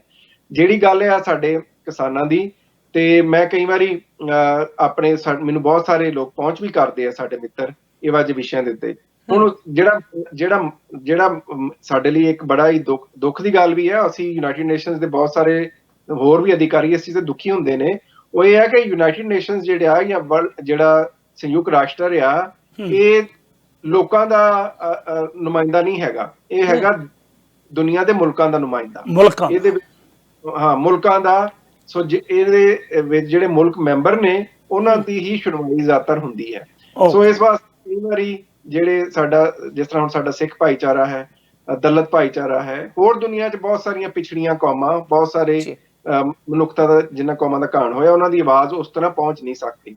ਪਰ ਮੈਂ ਇਹ ਜ਼ਰੂਰ ਕਹਾਂਗਾ ਕਿ ਜਿਹੜੀ ਇਸ ਵਕਤ ਸਾਡਾ ਜਿਹੜਾ ਕਿਸਾਨੀ ਦਾ ਘਾਣ ਹੋ ਰਿਹਾ, ਇਹ ਸਾਡੇ ਉੱਥੇ ਯੂਨਾਈਟਿਡ ਨੇਸ਼ਨਸ ਦਾ ਬੈਂਕਾਕ ਜਿਹੜਾ ਹੈ, ਉਹ ਸਾਊਥ ਏਸ਼ੀਆ ਦਾ ਆਫਿਸ ਹੈ, ਉਹਨੂੰ ਜ਼ਰੂਰ ਕੰਟੈਕਟ ਕਰਨਾ ਚਾਹੀਦਾ ਔਰ ਉਹਨਾਂ ਨੂੰ ਮੈਂਸ਼ਨ ਕਰਨਾ ਚਾਹੀਦਾ, ਕਿਉਂਕਿ ਯੂਨਾਈਟਿਡ ਨੇਸ਼ਨਸ ਦਾ ਇੱਕ ਪੂਰਾ ਜਿਹੜਾ ਕਨਵੈਂਟ ਹੈ, ਉਹ ਰਾਈਟ ਆਫ ਇੰਡੀਜਨਸ ਪੀਪਲ ਤੇ ਹੈ ਕਿ ਕਿਸ ਤਰ੍ਹਾਂ ਮੁਕਾਮੀ ਆਬਾਦੀ ਹੈ ਜਾਂ ਮੁਕਾਮੀ ਲੋਕ ਨੇ ਜਿਹੜੇ ਕਿਸੇ ਰਿਆਸਤ ਦੇ ਮੁਕਾਮੀ ਨੇ, ਉਹਨਾਂ ਦੇ ਕੀ ਹੱਕ ਨੇ। ਹੁਣ ਦੇਖੋ, ਜਿਹੜਾ ਕਿਸਾਨੀ ਦਾ ਘਾਣ ਹੋ ਰਿਹਾ, ਇਸੇ ਗੱਲ ਤੇ ਹੀ ਹੋ ਰਿਹਾ ਕਿ ਤੁਸੀਂ ਜਿਹੜੇ ਇੰਡੀਜਨਸ ਪੀਪਲ ਦੇ ਇੰਡੀਜਨਸ ਰਾਈਟ ਨੇ, ਜਿਹੜੇ ਉੱਥੇ ਵੱਸਦੇ ਨੇ, ਉਹਨਾਂ ਨੂੰ ਫੈਸਲਾ ਨਹੀਂ ਕਰਨ ਦੇ ਰਹੇ। ਤੁਸੀਂ ਉੱਥੇ ਕੈਪੀਟਲਿਸਟਿਕ ਮਾਡਲ ਇੰਪਲੀਮੈਂਟ ਕਰਨ ਦੀ ਕੋਸ਼ਿਸ਼ ਕਰ ਰਹੇ ਹੋ ਇਸ ਵਕਤ ਭਾਰਤ 'ਚ, ਜਿਹਦੇ ਨਾਲ ਕਿਸਾਨੀ ਦਾ ਘਾਣ ਹੋਏਗਾ। ਲੋਕਲ ਮੰਡੀਆਂ ਮੁੱਕ ਜਾਣਗੀਆਂ, ਲੋਕਲ ਆੜਤ ਮੁੱਕ ਜਾਏਗੀ, ਔਰ ਤੁਸੀਂ ਉੱਥੇ ਵੱਡੀਆਂ ਕਾਰਪੋਰੇਸ਼ਨਾਂ ਲਿਆਓਗੇ। ਔਰ ਉਹ ਵੀ ਜਿਹੜੀ ਮੈਂ ਗੱਲ ਪਹਿਲਾਂ ਕੀਤੀ ਕਿ ਜਿਹੜੀ ਸੈਂਟਰਲ ਗਵਰਨਮੈਂਟ ਹੈ ਇਸ ਵਕਤ ਭਾਰਤ ਦੀ, ਉਹ ਭਾਰਤ ਦੇ ਹਰ ਖੇਤਰ ਨੂੰ ਜਿਹੜਾ ਹੈ ਉਹ ਕੰਟਰੋਲ ਕਰਨ ਦੀ ਕੋਸ਼ਿਸ਼ ਕਰ ਰਹੀ ਹੈ, ਔਰ ਸਟੇਟਸ ਕੋਲੋਂ ਜਾਂ ਸੂਬਿਆਂ ਕੋਲੋਂ ਅਧਿਕਾਰ ਖੋ ਕੇ ਆਪਣੇ ਹੱਥ 'ਚ ਲੈ ਰਹੀ ਹੈ। ਔਰ ਕਿਸਾਨ ਤੇ ਹੀ ਪ੍ਰੋਟੈਸਟ ਕਰ ਰਹੇ ਨੇ ਕਿ ਉਹਨਾਂ ਦੀ ਜਿਹੜੀ ਲੋਕਲ ਮਾਰਕੀਟ ਹੈ, ਉਹਨੂੰ ਤਬਾਹ ਕਰਨ ਦੀ ਕੋਸ਼ਿਸ਼ ਕੀਤੀ ਜਾ ਰਹੀ ਹੈ। ਸੋ ਜ਼ਰੂਰ ਪਹੁੰਚ ਕਰਨੀ ਚਾਹੀਦੀ ਆ ਜਿਹੜਾ ਯੂਨਾਈਟਿਡ ਨੇਸ਼ਨਸ ਦਾ Bangkok based South Asia office ਹੈ, ਉਹਨੂੰ। ਜਿਹੜਾ ਸਵਾਲ ਬੀਬਾ ਜੀ ਨੇ ਪੁੱਛਿਆ ਸੀ, ਤੁਹਾਡੇ ਨਾਲ ਗੱਲ ਕਰਦੇ ਸੀ, ਤੁਸੀਂ ਇਸ ਤੋਂ ਪਹਿਲਾਂ ਜ਼ਿਕਰ ਕੀਤਾ ਸੀ ਕਿ ਜਿਹੜਾ FCRA ਦੇ ਉੱਤੇ ਹਿਊਮਨ ਰਾਈਟ ਕਮਿਸ਼ਨਰ ਨੇ ਜਿਹੜੇ ਯੂਨਾਈਟਿਡ ਨੇਸ਼ਨ ਦੇ, ਉਹਨਾਂ ਨੇ ਰਿਪੋਰਟ ਲਿਖੀ ਹੈ। ਇਹ ਰਿਪੋਰਟ ਜਦੋਂ ਲਿਖੀ ਜਾਂਦੀ ਹੈ, ਤੁਸੀਂ ਜ਼ਿਕਰ ਕੀਤਾ ਕਿ ਦੇਸ਼ਾਂ ਦੀ ਪ੍ਰਤੀਨਿਧਤਾ ਕਰਦਾ ਹੈ ਯੂਨਾਈਟਿਡ ਨੇਸ਼ਨ ਜੀ। ਕੀ ਇਹੋ ਜਿਹੀਆਂ ਜਿਹੜੀ ਤੁਸੀਂ ਪਹਿਲਾਂ ਮੈਂ ਜ਼ਿਕਰ ਕੀਤਾ FCRA ਦਾ, ਜੇ ਉਹਦੇ ਉੱਤੇ CA ਦੇ ਉੱਤੇ NRC ਦੇ ਉੱਤੇ ਯੂਨਾਈਟਿਡ ਨੇਸ਼ਨ ਰਿਪੋਰਟਸ ਲਿਖ ਸਕਦੀ ਹੈ, ਕੋਈ ਐਕਸ਼ਨ ਵੀ ਲਿਆ ਜਾ ਸਕਦਾ ਉਸ ਮੁਲਕ ਦੇ ਉੱਤੇ? ਹਾਂਜੀ, ਦੇਖੋ, ਕਈ ਵਾਰੀ ਜਿਹੜੀਆਂ ਸਰਕਾਰਾਂ ਉਹ ਸਮਝਦੀਆਂ ਵਾ ਕਿ ਇਹਨਾਂ ਦੀਆਂ ਰਿਪੋਰਟਾਂ ਦਾ ਸਾਨੂੰ ਕੀ ਫਰਕ ਪੈਣਾ, ਪਰ ਫਰਕ ਪੈਂਦਾ। ਉਹਦੇ ਵਿੱਚ ਫਰਕ ਇਸ ਤਰ੍ਹਾਂ ਪੈਂਦਾ, ਜਿਸ ਤਰ੍ਹਾਂ ਤੁਸੀਂ ਦੇਖੋ ਕਿ ਯੂਨਾਈਟਿਡ ਨੇਸ਼ਨਸ ਦੇ ਜਿਹੜੀ ਬਾਰ-ਬਾਰ ਸਟੇਟਮੈਂਟਸ ਆਉਂਦੀਆਂ, ਔਰ ਇਸੇ ਤਰ੍ਹਾਂ ਹੀ United States Commission on International Religious Freedom ਨੇ ਪਹਿਲੀ ਵਾਰੀ ਇਸ ਸਾਲ, ਕੁਲਦੀਪ ਸਿੰਘ ਜੀ, ਪਹਿਲੀ ਵਾਰੀ ਹੋਇਆ 2002 ਦੇ ਬਾਅਦ, ਤਕਰੀਬਨ 18 ਸਾਲਾਂ ਬਾਅਦ ਭਾਰਤ ਨੂੰ ਮਜ਼ਹਬੀ ਆਜ਼ਾਦੀ ਲਈ ਬਲੈਕ ਲਿਸਟ ਗਰਦਾਨਿਆ। ਇਹਨੂੰ ਕਿਹਾ ਜਾਂਦਾ country of particular concern. So United States commission international Religious freedom, ਜਿਹਦਾ ਮੈਂ ਵੀ ਕੰਸਲਟੈਂਟ ਰਿਹਾ, ਉਹ ਅਮਰੀਕੀ ਸਰਕਾਰ ਨੂੰ ਰਿਕਮੈਂਡੇਸ਼ਨਸ ਦਿੰਦੀ ਆ ਕਿ ਕਿਹੜੇ ਮੁਲਕ ਨੂੰ ਜਿਹੜਾ ਨਾ ਉਹ ਤੁਸੀਂ ਬਲੈਕ ਲਿਸਟ ਜਾਂ ਕੰਟਰੀ ਆਫ ਪਾਰਟਿਕੂਲਰ ਕੰਸਰਨ ਕਰਾਰ ਦਿਓ। ਇਹ ਹੁੰਦੀ ਆ ਪਹਿਲੀ ਸਟੇਜ। ਦੂਸਰੀ ਸਟੇਜ ਇਹ ਹੁੰਦੀ ਆ ਕਿ ਜਦੋਂ ਤੁਸੀਂ ਨਹੀਂ ਸੁਣਦੇ ਦੁਨੀਆ ਦੀ, ਤੇ ਫਿਰ ਜਦੋਂ ਤੁਹਾਡੇ ਨਾਲ ਕੋਈ ਦੇਸ਼ ਵਪਾਰ ਕਰਨ ਲੱਗਦਾ ਤੇ ਧਾਰਮਿਕ ਆਜ਼ਾਦੀ ਨੂੰ, ਮਨੁੱਖਤਾ ਦੀ ਆਜ਼ਾਦੀ ਨੂੰ ਇੱਕ ਬਣਾ ਲੈਂਦਾ ਕ੍ਰਾਈਟੇਰੀਆ ਕਿ ਜੇ ਅਸਾਂ ਕੋਈ ਬਿਜ਼ਨਸ ਅਗਰੀਮੈਂਟ ਕਰਨਾ ਤੇ ਤੁਸੀਂ ਪਹਿਲਾਂ ਧਾਰਮਿਕ ਆਜ਼ਾਦੀ ਜਾਂ ਜਿਹੜੀ ਮਨੁੱਖਤਾ ਦੀ ਆਜ਼ਾਦੀ ਆ ਉਹਨੂੰ ਇਨਸ਼ੋਰ ਕਰੋ। ਬਹੁਤ ਸਾਰੀਆਂ ਸਟੇਟਸ ਜਿਹੜੀਆਂ ਉਹ ਚੁੱਪ ਕਰਕੇ, ਕੰਨ ਬੰਦ ਕਰਕੇ ਇਹਨਾਂ ਰਿਪੋਰਟਾਂ ਨੂੰ ਰਿਜੈਕਟ ਕਰਦੀਆਂ ਰਹਿੰਦੀਆਂ। ਪਰ ਜਦੋਂ ਇੰਟਰਨੈਸ਼ਨਲ ਕਮਿਊਨਿਟੀ 'ਚ ਗੱਲ ਆਮ ਹੋ ਜਾਏ ਤੇ ਫਿਰ ਕਈ ਵਾਰੀ ਉਹਦੀ ਬਹੁਤ ਭਾਰੀ ਕੀਮਤ ਚੁਕਾਣੀ ਪੈਂਦੀ ਹੈ। ਮੈਂ ਤੁਹਾਨੂੰ ਮਿਸਾਲ ਦੇਣਾ, ਇੱਕ ਮੁਸਲਮਾਨ ਮੁਲਕ ਦੇਣਾ, ਜਿਸ ਤਰ੍ਹਾਂ ਸਾਊਦੀ ਅਰਬੀਆ। ਬਿਲਕੁਲ, ਮੈਂ ਜ਼ਿਕਰ ਹੀ ਕਰਨ ਲੱਗਾ ਹੀ ਸਾਂ ਵੀ ਉੱਥੇ ਵੀ ਤਾਂ ਮਨੁੱਖਤਾ ਦੇ ਹੱਕਾਂ ਦੀ ਬਹੁਤ ਜ਼ਿਆਦਾ ਕਾਣ ਹੋ ਰਿਹਾ। ਹਾਂਜੀ, ਉੱਥੇ ਮਨੁੱਖ ਦੇ ਅਧਿਕਾਰਾਂ ਦਾ ਬਹੁਤ ਘਾਣ ਹੋ ਰਿਹਾ, ਔਰ ਮੈਨੂੰ ਕਿਸੇ ਐਸੇ ਦੇਸ਼ ਨਾਲ ਕੋਈ ਸਿੰਪਥੀ ਨਹੀਂ ਹੈਗੀ ਜਿੱਥੇ ਭਾਵੇਂ ਉਹ ਮੁਸਲਮਾਨਾਂ ਦਾ ਮੁਲਕ ਹੋਵੇ, ਭਾਵੇਂ ਉਹ ਉੱਥੇ ਹਿੰਦੂਤਵਾ ਦਾ ਰਾਜ ਹੋਵੇ। ਮੇਰਾ ਕੰਸਰਨ ਜਿਹੜਾ ਆਮ ਸਧਾਰਨ ਬੰਦਾ, ਭਾਵੇਂ ਉਹ ਕਿਸੇ ਧਰਮ ਦਾ ਵੀ ਹੋਵੇ, ਭਾਵੇਂ ਹਿੰਦੂ ਹੋਵੇ, ਮੁਸਲਮਾਨ ਹੋਵੇ, ਸਿੱਖ ਹੋਵੇ, ਮੈਨੂੰ ਸਾਰਿਆਂ ਦੇ ਨਾਲ ਹਮਦਰਦੀ ਆ, ਕਿਉਂਕਿ ਆਮ ਬੰਦੇ ਦੇ ਮਸਲੇ ਸਾਰਿਆਂ ਦੇ ਇੱਕੋ ਜਿਹੇ ਹੁੰਦੇ ਆ। ਹੁਣ ਦੇਖੋ, ਸਾਊਦੀ ਅਰਬ ਜਿਹੜਾ ਮਨੁੱਖਤਾ ਦਾ ਘਾਣ ਹੋਇਆ, ਉਹਦਾ ਨਤੀਜਾ ਸਾਊਦੀ ਅਰਬ ਬਹੁਤ ਇੱਕ ਅਮੀਰ ਮੁਲਕ ਆ, ਉਹਨਾਂ ਕੋਲ ਬਹੁਤ ਪੈਸਾ। ਉਹਨਾਂ ਨੇ ਹਾਲ 'ਚ ਹੀ not million billions of dollars ਖਰਚੇ ਲੌਬਿੰਗ ਵਾਸਤੇ ਕਿ ਉਹਨਾਂ ਨੂੰ ਯੂਨਾਈਟਿਡ ਨੇਸ਼ਨਸ ਦੀ ਹਿਊਮਨ ਰਾਈਟਸ ਕਾਉਂਸਲ ਦੀ ਮੈਂਬਰਸ਼ਿਪ ਮਿਲ ਜੇ। ਅੱਛਾ ਪਰ ਇਹ ਪਿਛਲੇ ਹਫਤੇ ਦੀ ਗੱਲ ਹੀ ਆ, VOTING ਹੋਈ ਆ, ਉਹਦੇ ਵਿੱਚ ਸਊਦੀਆ ਨੂੰ ਦੁਨੀਆ ਦੀਆਂ ਕੌਮਾਂ ਨੇ ਨਕਾਰ ਦਿੱਤਾ ਔਰ ਉਹਨਾਂ ਨੂੰ United Nations Human Rights Council ਦੀ ਮੈਂਬਰਸ਼ਿਪ ਨਹੀਂ ਮਿਲ ਸਕੀ, ਜਿਹੜਾ ਉਹਨਾਂ ਵਾਸਤੇ ਅੱਛਾ ਜੀ ਵਾਸਤੇ ਇੱਕ ਬਹੁਤ ਵੱਡਾ ਸੈਟਬੈਕ। ਅੱਛਾ ਜੀ ਕਿ ਪੈਸਾ ਲਾਉਣ ਦੇ ਬਾਅਦ, ਇਨੀ ਲੌਬਿੰਗ ਕਰਨ ਦੇ ਬਾਅਦ ਵੀ ਉਹਨਾਂ ਨੂੰ ਮੈਂਬਰਸ਼ਿਪ ਨਹੀਂ ਮਿਲ ਸਕੀ, ਇਸ ਵਾਸਤੇ ਕਿ ਉਹ ਵੀ ਇਸੇ ਰਾਹ ਤੇ ਟੁਰੇ ਸੀ ਕਿ ਦੁਨੀਆ ਸਾਡੇ ਬਾਰੇ ਜੋ ਮਰਜ਼ੀ ਕਹੀ ਜਾਏ, ਸਾਡੇ ਕੋਲ ਪੈਸਾ ਬਹੁਤ ਆ, ਸਾਡਾ ਪ੍ਰਭਾਵ ਬਹੁਤ ਆ, ਸਾਡਾ ਕੋਈ ਕੁਝ ਨਹੀਂ ਵਿਗਾੜ ਸਕਦਾ। ਤੁਸੀਂ ਦੇਖ ਲਓ ਨਤੀਜਾ, ਤੁਸੀਂ ਦੇਖਿਆ ਉਹਦਾ ਨਤੀਜਾ ਕੀ ਨਿਕਲਿਆ। ਸੋ ਇਸ ਵਕਤ ਤੁਸੀਂ ਦੇਖੋ ਕਿ ਭਾਰਤ ਜਿਹੜਾ ਹੈ ਉਹ ਇਕਨੋਮਿਕਲੀ ਬਹੁਤ ਡਿਕਲਾਈਨ ਦਾ ਸ਼ਿਕਾਰ ਆ। ਮਨਮੋਹਨ ਸਿੰਘ ਜੀ ਦੀ ਸਰਕਾਰ ਜਿਹੜੀ ਸੀ, ਭਾਵੇਂ ਉਹ ਬੰਦਾ ਬੋਲਦਾ ਥੋੜਾ ਸੀ ਪਰ ਇਕਨੋਮਿਸਟ ਸੀ, ਮਨਮੋਹਨ ਸਿੰਘ ਨੇ ਭਾਰਤ ਨੂੰ ਬਹੁਤ ਸਟਰੋਂਗ ਇਕਨੋਮਿਕ ਫੁਟਿੰਗਸ ਤੇ ਖੜਾ ਕਰ ਦਿੱਤਾ ਸੀ, ਜਿਹਨੂੰ ਇਹ ਮਨਮੋਹਨ ਸਿੰਘ। ਇਹਨਾਂ ਦੀ ਸਰਕਾਰ ਇਕਨੋਮਿਕਸ ਦੇ ਵਿੱਚ ਫੇਲ ਹੋ ਗਈ। ਮੁਲਕ ਦੀ ਤੁਸੀਂ ਦੇਖ ਲਓ ਕੀ ਸਿਚੁਏਸ਼ਨ ਹੈ। ਹੈਲਥ ਸੈਕਟਰ ਦੇ ਵਿੱਚ ਕਰੋਨਾ ਤੇ ਕਾਬੂ ਨਹੀਂ ਪਾ ਸਕੀ ਮੋਦੀ ਸਰਕਾਰ।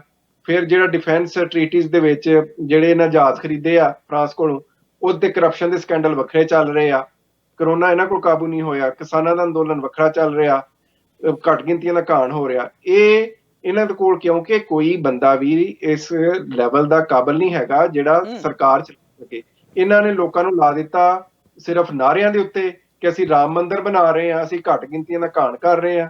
ਉੱਥੇ ਲੋਕਾਂ ਦੀ ਜਿਹੜੀ ਆਮ ਮਸਲੇ ਆ, ਜਿਸ 'ਚ ਰੋਟੀ ਦਾ ਮਸਲਾ, ਜਿਸ 'ਚ ਬਿਮਾਰੀ ਦਾ ਮਸਲਾ, ਭੁੱਖ ਦਾ ਮਸਲਾ, ਤਾਲੀਮ ਦਾ ਮਸਲਾ, ਉਧਰੋਂ ਨਜ਼ਰ ਹਟਾਉਣ ਲਈ। ਔਰ ਦੂਸਰੇ ਪਾਸੇ ਡਿਫੈਂਸ ਦਾ ਹਾਲ ਦੇਖ ਲਓ ਕਿ ਚਾਈਨਾ ਕਿਸ ਤਰ੍ਹਾਂ ਇਹਨਾਂ ਦਾ ਬਹੁਤ ਸਾਰਾ ਇਲਾਕਾ ਦਬ ਕੇ ਬਹਿ ਗਿਆ। ਉੱਥੇ ਕਿਉਂਕਿ ਇੱਕ ਤਾਕਤਵਰ ਫੌਜ ਦਾ ਸਾਹਮਣਾ, ਉੱਥੇ ਸਾਡੇ ਇਲਾਕੇ 'ਚ ਕੋਈ ਆ ਕੇ ਬੈਠਾ ਹੀ ਨਹੀਂ। ਉੱਥੇ ਜਿਹੜੀ 56 ਇੰਚ ਦੀ ਛਾਤੀ ਆ ਉਹ 5 ਇੰਚ ਦੀ ਰਹਿ ਜਾਂਦੀ ਆ, ਉੱਥੇ ਰੌਲਾ ਨਹੀਂ ਪਾਉਂਦਾ ਤੇ ਘੱਟ ਗਿਣਤੀਆਂ ਦੇ ਘਾਣ ਵਾਲੇ ਪਾਸੇ ਪੂਰੀ ਤਵੱਜੋ ਦਿੱਤੀ ਹੋਈ ਆ। ਸੋ ਜਿਹੜੀ ਵੀ ਕੌਮ ਇਹ ਸਮਝਦੀ ਆ ਕਿ ਇਹ ਜੋ ਕੁਝ ਹੋ ਰਿਹਾ ਇੰਟਰਨੈਸ਼ਨਲੀ ਉਹ ਤਾਂ ਸਾਨੂੰ ਕੋਈ ਫਰਕ ਨਹੀਂ ਪਏਗਾ, ਉਹ ਉਹਨਾਂ ਦੀ ਗਲਤੀ ਹੁੰਦੀ ਆ। ਸੂਨਰ ਔਰ ਲੇਟਰ ਵਰਲਡ ਕਮਿਊਨਿਟੀ 'ਚ ਇੱਕ ਤਾਂ ਤੁਸੀਂ ਭੰਡੇ ਜਾਂਦੇ ਹੋ, ਔਰ ਦੂਸਰਾ ਜਿੰਨੀਆਂ ਵੀ ਇਨਵੈਸਟਮੈਂਟ ਬਾਹਰੋਂ ਆਉਣੀ ਹੁੰਦੀ ਆ, ਲੋਕਾਂ ਨੇ ਤੁਹਾਡੇ ਨਾਲ ਤਜਾਰਤ ਕਰਨੀ ਹੁੰਦੀ ਆ, ਤੁਹਾਡੇ ਨਾਲ ਬਿਜ਼ਨਸ ਟ੍ਰੀਟੀਜ਼ ਕਰਨੇ ਹੁੰਦੇ ਆ, ਉਹ ਸਾਰੇ ਮੁਤਾਸਰ ਹੁੰਦੇ ਆ। ਜੀ ਡਾਕਟਰ ਜੀ, ਮੈਂ ਬਹੁਤ ਸਾਰੇ ਆਮ ਤੌਰ ਤੇ ਜਦੋਂ ਲੋਕੀ ਮਜ਼ਾਕੀਆ ਤੌਰ ਤੇ ਵੀ ਗੱਲ ਕਰਦੇ ਆ ਤੇ ਆਮ ਕਿਹਾ ਜਾਂਦਾ, ਕਹਿੰਦੇ ਕਿ ਇਹ ਜਿਹੜੀ ਯੂਨਾਈਟਿਡ ਨੇਸ਼ਨ ਹੈ ਇਹ ਤਾਂ ਮੋਦੀ ਮਾਫ ਕਰਨਾ, ਇਹ ਤਾਂ ਡੋਨਲਡ ਟਰੰਪ ਦੇ ਹੁਕਮਾਂ ਤੇ ਚੱਲਦੀ ਆ। ਕਿ ਵਾਕਿਆ ਹੀ ਇਹ ਗੱਲ ਕਿਸੇ ਹੱਦ ਤੱਕ ਠੀਕ ਹੈ ਕਿ ਬਸ ਜਸਟ ਟੌਂਟ ਹੀ ਮਾਰਦੇ ਆ ਲੋਕ?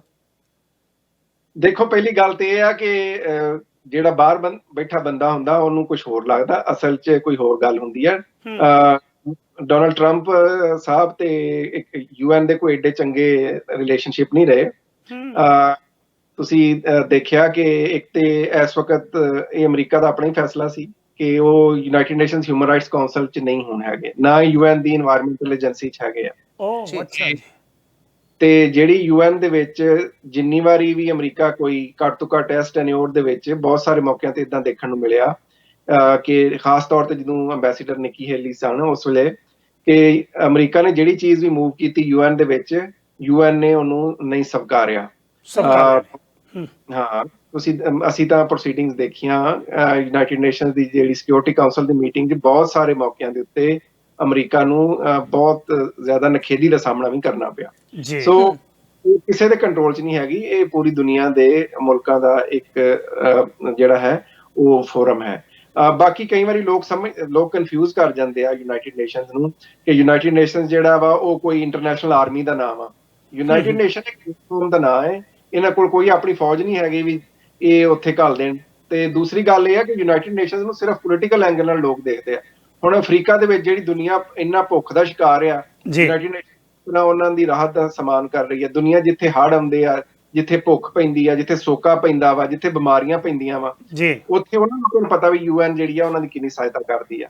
ਫਿਰ ਜਿਹੜੇ ਦੁਨੀਆ ਐਡੇ ਐਡੇ ਵੱਡੇ ਕੌਨਫਲਿਕਟ ਪੈਦਾ ਹੁੰਦੇ ਆ, ਜਿਹ ਦੇਸ਼ ਇੱਕ ਦੂਸਰੇ ਦੇ ਬਿਲਕੁਲ ਆਮਣੇ ਸਾਹਮਣੇ ਆ ਜਾਂਦੇ ਆ, ਦੁਨੀਆ 'ਚ ਜੰਗ ਤੇ ਬਰਬਾਦੀ ਦਾ ਖਤਰਾ ਹੁੰਦਾ, ਯੂਨਾਈਟਿਡ ਨੇਸ਼ਨਸ ਉੱਥੇ ਲੋਕਾਂ ਨੂੰ ਜਿਹੜਾ ਹੈ ਉਹ ਵੱਡੀ ਬਰਬਾਦੀ ਤੋਂ ਬਚਾਉਂਦੀ ਆ। ਤੁਸੀਂ ਦੇਖੋ ਸਭ ਠੀਕ ਹੈ, ਕਈ ਵਾਰੀ ਲੋਕ ਕਹਿੰਦੇ ਆ, ਸਾਨੂੰ ਵੀ ਸੁਣਨਾ ਪੈਂਦਾ ਕਿ ਯੂਨਾਈਟਿਡ ਇੱਕ ਟਰੂਥਲੈਸ ਬੋਡੀ ਹੈ, ਪਰ ਤੁਸੀਂ ਦੇਖੋ ਕਿ ਅਗਰ ਥਰਡ ਵਰਲਡ ਵਾਰ ਨਹੀਂ ਹੋਈ ਤਾਂ ਉਹ ਯੂਨਾਈਟਿਡ ਨੇਸ਼ਨਸ ਦੀ ਵਜ੍ਹਾ ਤੋਂ ਨਹੀਂ ਹੋਈ।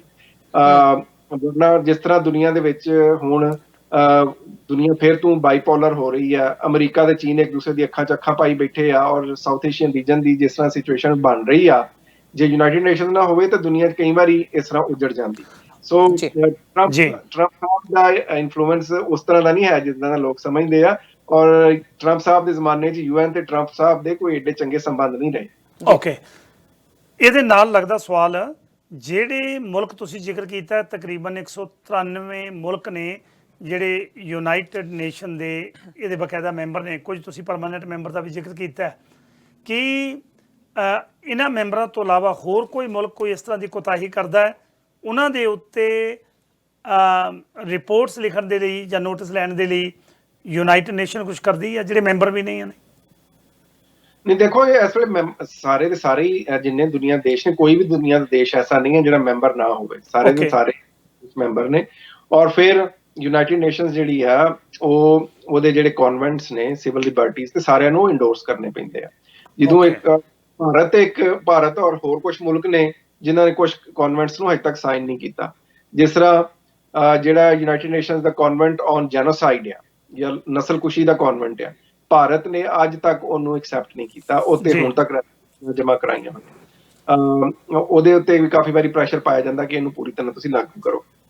ਤਾਂ ਜਿੱਦਾਂ ਮੈਂ ਤੁਹਾਨੂੰ ਪ੍ਰੋਸੈਸ ਸਮਝਾਉਣ ਦੀ ਕੋਸ਼ਿਸ਼ ਕੀਤੀ ਕਿ ਹਰ ਦੇਸ਼ ਨੂੰ ਜਿਹੜਾ ਹੈ ਉਹ 3-4 ਸਾਲ ਬਾਅਦ ਇੱਕ ਪ੍ਰੋਸੈਸ ਹੈ ਜਿਹਨੂੰ ਕਹਿੰਦੇ ਪੀਰੀਓਡਿਕ ਰਿਵਿਊ ਪ੍ਰੋਸੈਸ, ਉਹ ਤੋਂ ਗੁਜ਼ਰਨਾ ਪੈਂਦਾ, ਉਹਦੇ ਬਾਅਦ ਉਹਦੇ ਉੱਤੇ ਰਿਪੋਰਟ ਛਾਪੀ ਜਾਂਦੀ ਹੈ। ਪਰ ਜਿੱਥੇ ਯੂਨਾਈਟਿਡ ਨੇਸ਼ਨਸ ਨੂੰ ਨਜ਼ਰ ਆਉਂਦਾ ਕਿ ਮਨੁੱਖਤਾ ਦਾ ਘਾਣ ਬਹੁਤ ਜ਼ਿਆਦਾ ਹੋ ਰਿਹਾ, ਬਹੁਤ ਜ਼ਿਆਦਾ ਵੱਧ ਗਿਆ, ਉੱਥੇ ਫਿਰ ਯੂਨਾਈਟਿਡ ਨੇਸ਼ਨਸ ਹੋਰ ਤਰ੍ਹਾਂ ਦੇ ਸਟੈਪਸ ਲੈਂਦੀ ਆ। ਜਿਸ ਤਰ੍ਹਾਂ ਬਰਮਾ ਜਾਂ ਮਿਆਂਮਾਰ ਦੇ ਵਿੱਚ ਮੁਸਲਮਾਨਾਂ ਦੀ ਨਸਲਕੁਸ਼ੀ ਸ਼ੁਰੂ ਹੋਈ ਤੇ ਉਹ ਤੇ ਫਿਰ ਯੂਨਾਈਟਿਡ ਨੇਸ਼ਨਸ ਦੇ ਮੈਂਬਰਸ ਨੇ ਬਹੁਤ ਛੇਤੀ ਐਕਟ ਕੀਤਾ। ਔਰ ਉੱਥੇ ਕਿਉਂਕਿ ਮਿਆਂਮਾਰ 'ਚ ਆਨ ਸਾਨ ਸੂਚੀ ਵੈਸੇ ਤਾਂ ਆਪਣੇ ਆਪ ਨੂੰ ਬੜਾ ਹਿਊਮਨ ਰਾਈਟਸ ਦੀ ਜਿਹੜਾ ਉਹ ਮਾਹਿਰ ਦੱਸਦੀ ਹੈ, ਪਰ ਉਹ ਵੀ ਕਠਪੁਤਲੀ ਅਸਲ ਤਾਂ ਉੱਥੇ ਫੌਜ ਦੀ ਹਕੂਮਤ ਹੈ ਮਿਆਂਮਾਰ 'ਚ ਅੱਜ ਵੀ। ਤਾਂ ਉਹਨਾਂ ਦੇ ਉੱਤੇ ਬਹੁਤ ਸਖਤੀ ਕੀਤੀ ਗਈ, ਜਿਹਦੇ ਨਤੀਜੇ ਦੇ ਵਿੱਚ ਬਹੁਤ ਸਾਰੇ ਮੁਸਲਮਾਨਾਂ ਦਾ ਕਤਲੇਆਮ ਜਿਹੜਾ ਉਹ ਹੁਣ ਤੋਂ ਰੁਕ ਗਿਆ। ਇਸ ਤਰ੍ਹਾਂ ਸਾਊਥ ਸੁਡਾਨ 'ਚ ਜਦੋਂ ਸਿਚੁਏਸ਼ਨ ਪੈਦਾ ਹੋਈ, ਉਹ 'ਚ ਯੂਨਾਈਟਿਡ ਬਹੁਤ ਜ਼ਿਆਦਾ ਜਿਹੜਾ ਹੈ ਉਹ ਇੰਟਰਫੇਰੈਂਸ ਕੀਤੀ ਹੈ। ਸੋ ਇਸ ਤਰੀਕੇ ਨਾਲ ਕੰਮ ਚੱਲਦਾ, ਪਰ ਗੱਲ ਇਹ ਆ ਵੀ ਉਹਦੇ ਵਾਸਤੇ ਕਿਸੇ ਨਾ ਕਿਸੇ ਮੈਂਬਰ ਸਟੇਟ ਨੂੰ ਅੱਗੇ ਆਉਣਾ ਪੈਂਦਾ ਕਿ ਉਹ ਇੱਕ ਰੈਜ਼ੋਲੂਸ਼ਨ ਜਾਂ ਕੋਈ ਚੀਜ਼ ਜਿਹੜੀ ਆ ਯੂਨਾਈਟਿਡ ਨੇਸ਼ਨਸ ਦੇ ਵਿੱਚ ਦੇ ਫੋਰਮਸ ਤੇ ਇੰਟਰੋਡਿਊਸ ਕਰਾਉਣ। ਜੀ, ਤੁਸੀਂ ਹੁਣੇ ਜ਼ਿਕਰ ਕੀਤਾ ਹੈ ਕਿ ਯੂਨਾਈਟਿਡ ਨੇਸ਼ਨ ਕੋਲ ਕੋਈ ਆਪਣੀ ਫੌਜ ਨੇ, ਭਾਵੇਂ ਈਰਾਨ ਤੇ ਇਰਾਕ ਦਾ ਮਾਮਲਾ ਸੀ ਪਿਛਲੇ ਦਿਨੀ ਜਦੋਂ ਸਦਾਮ ਨੂੰ ਮਾਰਦੇ ਆ ਜਾਂ ਫਿਰ ਅਫਗਾਨਿਸਤਾਨ ਦੇ ਵਿੱਚ ਫੌਜਾਂ ਭੇਜਦੇ ਆ, ਉਹ ਕਿਹਾ ਜਾਂਦਾ ਕਿ ਯੂਨਾਈਟਿਡ ਨੇਸ਼ਨ ਦੀ ਮਰਜ਼ੀ ਨਾਲ ਯੂਨਾਈਟਿਡ ਨੇਸ਼ਨ ਨੇ ਉਹ ਉੱਥੇ ਫੌਜਾਂ ਭੇਜੀਆਂ ਨੇ। ਉਹ ਫੌਜਾਂ ਭੇਜਣ ਲਈ, ਕਿਉਂਕਿ ਮੈਂ ਚਾਹੁੰਦਾ ਕਿ ਆਮ ਜਿਹੜਾ ਆਵਾਮ ਹੈ, ਆਮ ਜਿਹੜੇ ਸਰੋਤੇ ਨੇ, ਉਹਨਾਂ ਨੂੰ ਇਸ ਗੱਲ ਦਾ ਗਿਆਨ ਹੋਣਾ ਚਾਹੀਦਾ ਕਿ ਇਹ ਫੌਜਾਂ ਯੂਨਾਈਟਿਡ ਨੇਸ਼ਨ ਕੋਲ ਤਾਂ ਹੈ ਨਹੀਂ, ਪਰ ਕਿਹਾ ਜਾਂਦਾ ਹੈ ਕਿ ਯੂਨਾਈਟਿਡ ਨੇਸ਼ਨ ਵੱਲੋਂ ਉਹਦੇ ਉੱਤੇ ਕੰਮ ਹੋ ਰਿਹਾ। ਉਹ ਯੂਨਾਈਟਿਡ ਨੇਸ਼ਨ ਕਿਵੇਂ ਫਿਰ ਫੌਜਾਂ ਭੇਜਦੀ ਹੈ? ਮੁਲਕਾਂ ਨਾਲ ਸੰਪਰਕ ਕਰਕੇ ਕਿ ਇੰਨੀ ਫੌਜ ਤੁਹਾਡੀ ਜਾਣੀ ਚਾਹੀਦੀ ਜਾਂ ਇੰਨੀ ਫੌਜ ਤੁਹਾਡੀ ਜਾਣੀ ਚਾਹੀਦੀ, ਕਿਵੇਂ ਵਰਕਆਊਟ ਹੁੰਦਾ ਹੈ? ਥੋੜ੍ਹੀ ਜਿਹੀ ਉਹਦੀ ਲੇਆਊਟ ਦੱਸਿਓ ਜੀ, ਸਿਸਟਮ। ਹਾਂਜੀ, ਦੇਖੋ ਉਹੀ ਗੱਲ ਹੈ ਨਾ, ਜਦੋਂ ਲੋਕਾਂ ਨੂੰ ਸਿਸਟਮ ਦੀ ਸਮਝ ਨਹੀਂ ਹੁੰਦੀ ਤੇ ਫਿਰ ਹਰ ਤਰ੍ਹਾਂ ਦੀਆਂ ਅਜ਼ੰਪਸ਼ਨਸ ਬਣਾ ਲਈ।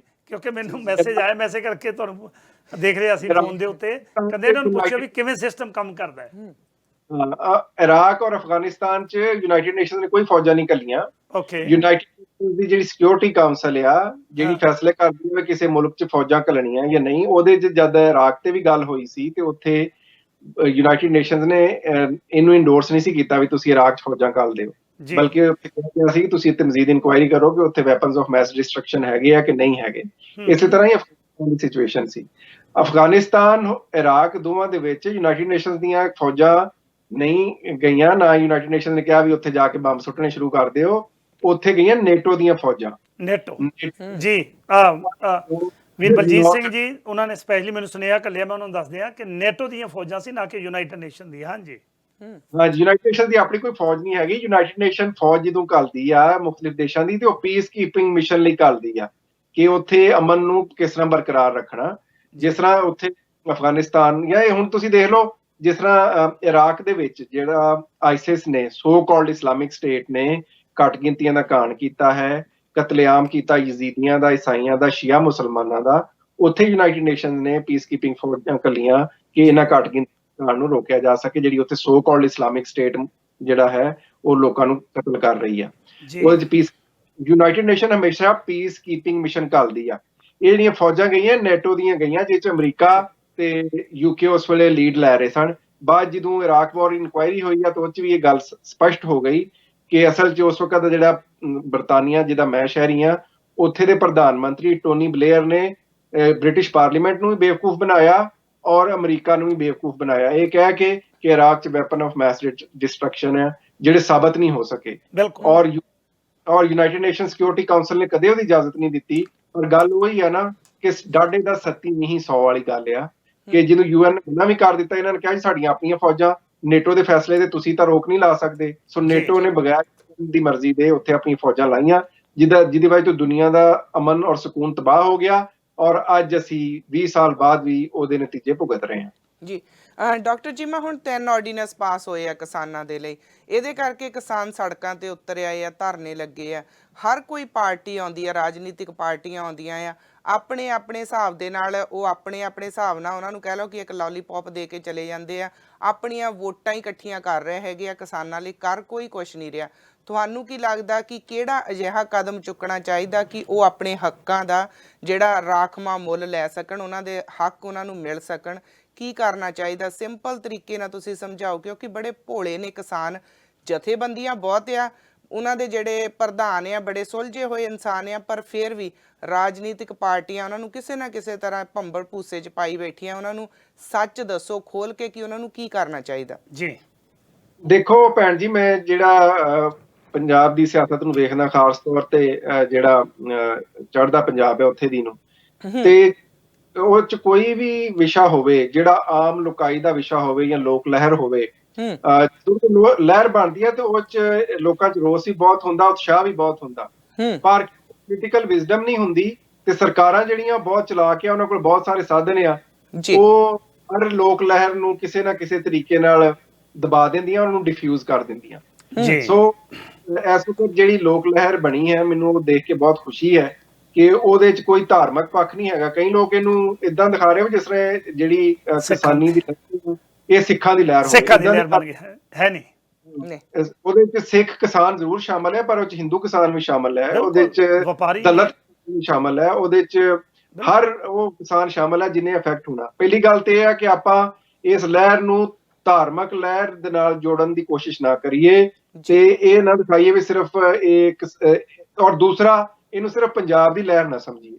ਇਹ ਇੱਕ ਆਮ ਲੋਕ ਲਹਿਰ ਹੈ ਜਿਹਦੇ 'ਚ ਯੂਪੀ ਦੇ ਕਿਸਾਨ ਵੀ ਸ਼ਾਮਲ ਹੈ, ਹਰਿਆਣਾ ਦੇ ਵੀ ਆ, ਪੰਜਾਬ ਦੇ ਆ। ਪਹਿਲੀ ਗੱਲ ਤੇ ਇਹ ਹੈ। ਦੂਸਰਾ, ਧਾਰਮਿਕ ਚੀਜ਼ ਨੂੰ ਬਚਾਈਏ। ਤੀਸਰਾ, ਜਿਹੜੀ ਉੱਥੇ ਹੁਣ ਕੁਝ ਜਥੇਬੰਦੀਆਂ ਇਦਾਂ ਦੀ ਗੱਲ ਕਰਨਗੀਆਂ ਵੀ ਇਹ ਫੇਰ ਤੋਂ ਇੱਥੇ ਅੱਤਵਾਦ ਫੈਲੇਗਾ ਜੀ, ਫਲਾਣ ਹੋਏਗਾ ਜੀ, ਇਸ ਪ੍ਰੋਪੋਗੈਂਡੇ ਤੋਂ ਵੀ ਆਪਾਂ ਬਚੀਏ। ਔਰ ਜਿਹੜੀਆਂ ਜਥੇਬੰਦੀਆਂ ਹੈਗੀਆਂ ਜਿਹੜੀਆਂ ਆਪਣੇ ਆਪ ਨੂੰ ਪੰਥਕ ਕਹਾਉਂਦੀਆਂ, ਉਹਨਾਂ ਨੂੰ ਚਾਹੀਦਾ ਵੀ ਇਹਦੇ ਵਿੱਚ ਜਿਹੜੀ ਨਾ ਪੁਆਇੰਟ ਸਕੋਰਿੰਗ ਕਰਨ ਦੀ ਕੋਸ਼ਿਸ਼ ਨਾ ਕਰਨ। ਮੈਂ ਕਈ ਤਰ੍ਹਾਂ ਦੀ ਸਟੇਟਮੈਂਟਾਂ ਦੇਖਦਾ ਵੀ ਅਸੀਂ ਇਹ ਕਰ ਦਿਆਂਗੇ, ਉਹਨਾਂ ਲਈ ਉਹ ਕਰ ਦਿਆਂਗੇ, ਨਾਰਿਆਂ ਦੀ ਸਿਆਸਤ ਤੋਂ ਆਪਾਂ ਬਾਹਰ ਨਿਕਲੀਏ। ਤੇ ਦੂਸਰਾ ਇਹ ਆ ਕਿ ਜਿਹੜੀ ਲਹਿਰ ਆ ਉਹਨਾਂ ਨੂੰ ਵੀ ਚਾਹੀਦਾ ਵੀ ਆਪਣਾ ਜਿਹੜੇ ਮੁੱਖ ਮੁੱਦੇ ਆ ਉਹਨਾਂ ਨਾਲ ਕਮਿਟਡ ਰਹਿਣ। ਜਿਹੜੀਆਂ ਕਿਉਂਕਿ ਅੱਗੇ ਤੁਹਾਨੂੰ ਪਤਾ ਪੰਜਾਬ ਦੇ ਇਲੈਕਸ਼ਨ ਹੁਣ ਬਹੁਤ ਜ਼ਿਆਦਾ ਦੂਰ ਨਹੀਂ ਹੈਗੇ, ਭਾਵੇਂ ਕੁਝ ਸਾਲ ਹੈਗੇ ਆ। ਹੁਣ ਇੱਕ ਪਾਰਟੀ ਤਾਂ ਸ਼ੁਰੂ ਦੀ ਸਿਆਸਤ ਹੀ ਪੰਥਕ ਮੁੱਦਿਆਂ ਤੇ ਕਰਦੀ ਆਈ ਆ। ਉਹਨਾਂ ਨੇ ਭਾਵੇਂ ਲੋਕਾਂ ਨੂੰ ਭਰਮਾਉਣ ਲਈ ਸੈਂਟਰ ਦੀ ਸਰਕਾਰ ਤੋਂ ਵੱਖਰੇ ਹੋ ਗਏ ਹੋਣ, ਪਰ ਨਾਲ ਹੀ ਤੁਸੀਂ ਦੇਖਿਆ ਵੀ ਉਹਨਾਂ ਨੇ ਇਜ਼ਹਾਰ ਆਲਮ ਦੀ ਜਿਹੜਾ ਐਡਾ ਬੁੱਚਰ ਆ ਪੰਜਾਬ ਦਾ, ਉਹਦੀ ਮਿਸਿਸ ਨੂੰ ਕਿਸ ਤਰ੍ਹਾਂ ਆਪਣੇ ਨੇੜੇ ਕੀਤਾ ਹੈ। ਔਰ ਦੂਸਰੇ ਪਾਸੇ ਜਿਹੜਾ ਹੈ ਉਹ ਦੂਸਰੀ ਸਰਕਾਰ ਹੈ। ਸੋ ਮੇਰੀ ਇਹੀ ਬੇਨਤੀ ਹੋਏਗੀ ਕਿ ਤੁਸੀਂ ਇੱਕ ਤਾਂ ਪੋਲੀਟੀਕਲ ਇਨਫਿਲਟ੍ਰੇਸ਼ਨ ਨਾ ਹੋਣ ਦਿਓ, ਦੂਸਰਾ ਇਹਨੂੰ ਧਾਰਮਿਕ ਰੂਪ ਨਾ ਆਉਣ ਦਿਓ, ਤੀਸਰਾ ਆਪਣੀ ਕਾਨੂੰਨੀ ਜਦੋਜਹਿਦ ਨੂੰ ਜਾਰੀ ਰੱਖੋ। ਪਰ ਇਹ ਆ ਕਿ ਕੋਈ ਇਸ ਤਰ੍ਹਾਂ ਦਾ ਮੌਕਾ ਸਰਕਾਰ ਨੂੰ ਨਾ ਦਿਓ ਕਿ ਜਿਹਨੂੰ ਇਹ ਤੁਹਾਡੇ ਖਿਲਾਫ ਕ੍ਰੈਕ ਡਾਊਨ ਕਰਨ। ਇਹਨੂੰ ਤੁਸੀਂ ਬਹੁਤ ਹੀ ਪੁਰਅਮਨ ਤਰੀਕੇ ਨਾਲ, ਸ਼ਾਂਤਮਈ ਢੰਗ ਦੇ ਨਾਲ ਆਪਣਾ ਜਿਹੜਾ ਇੱਕ ਜਿਹੜੀ ਤੁਸੀਂ ਲਹਿਰ ਚਲਾਈ ਹੋਈ ਹੈ ਇਹਨੂੰ ਅੱਗੇ ਵਧਾਓ।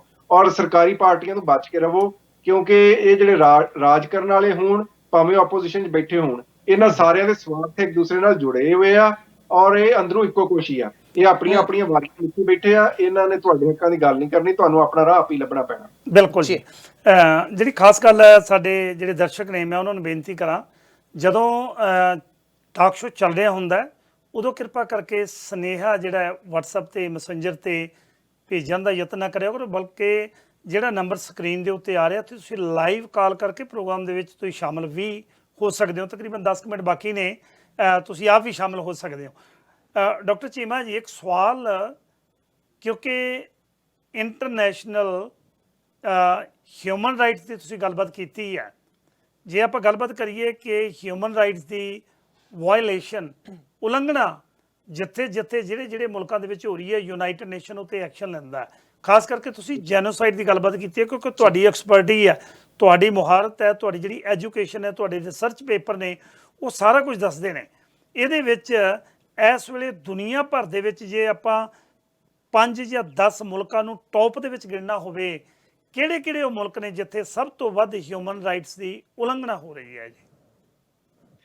ਦੇਖੋ, ਇਹਦੇ ਉੱਤੇ ਰੀਜਨ ਵਾਈਜ਼ ਤੁਹਾਨੂੰ ਜਾਣਾ ਪਏਗਾ। ਬਹੁਤ ਸਾਰੇ ਦੇਸ਼ ਜਿਹੜੇ ਆ ਉੱਥੇ ਹੋ ਰਹੀ ਹੈ ਇਸ ਵੇਲੇ ਹਿਊਮਨ ਰਾਈਟਸ ਵਾਇਲੇਸ਼ਨ। ਇਸ ਵੇਲੇ ਸਾਊਥ ਅਮਰੀਕਾ ਦੇ ਬਹੁਤ ਸਾਰੇ ਮੁਲਕ ਨੇ ਜਿੱਥੇ ਹਿਊਮਨ ਰਾਈਟਸ ਵਾਇਲੇਸ਼ਨਸ ਹੋ ਰਹੀਆਂ। ਅਫਰੀਕਾ ਜਿਹੜਾ ਹੈ, ਨਾਈਜੀਰੀਆ 'ਚ ਇਸ ਵੇਲੇ ਬਹੁਤ ਭੈੜੀ ਸਿਚੁਏਸ਼ਨ ਆ। ਇਸੇ ਤਰ੍ਹਾਂ ਤੁਸੀਂ ਜਦੋਂ ਆਪਣੇ ਸਾਊਥ ਏਸ਼ੀਅਨ ਰੀਜਨ 'ਚ ਆ ਜਾਂਦੇ ਹੋ ਤੇ ਉਹਦੇ ਵਿੱਚ ਮਿਆਂਮਾਰ ਜਿਹੜਾ ਸਭ ਤੋਂ ਟੌਪ ਤੇ ਆ।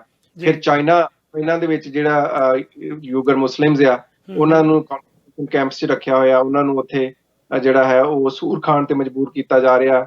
ਧਰਮ ਪਰਿਵਰਤਨ ਦੀਆਂ ਕੋਸ਼ਿਸ਼ਾਂ ਹੋ ਰਹੀਆਂ। ਫਿਰ ਭਾਰਤ ਤੁਹਾਡੇ ਸਾਹਮਣੇ ਹੈ, ਉੱਥੇ ਬਹੁਤ ਜਿਹੜੀ ਹੈ ਉਹ ਮਾੜੀ ਸੂਰਤ ਹਾਲ ਹੈ। ਸੋ ਇਸ ਤਰ੍ਹਾਂ ਹਾਂਜੀ ਜੀ। ਡਾਕਟਰ ਜੀ, ਮੈਂ ਸਾਡੇ ਨਾਲ ਇੱਕ ਕਾਲਰ ਹੈ ਜੀ, ਮਾਫੀ ਚਾਹੁੰਦੇ ਆ।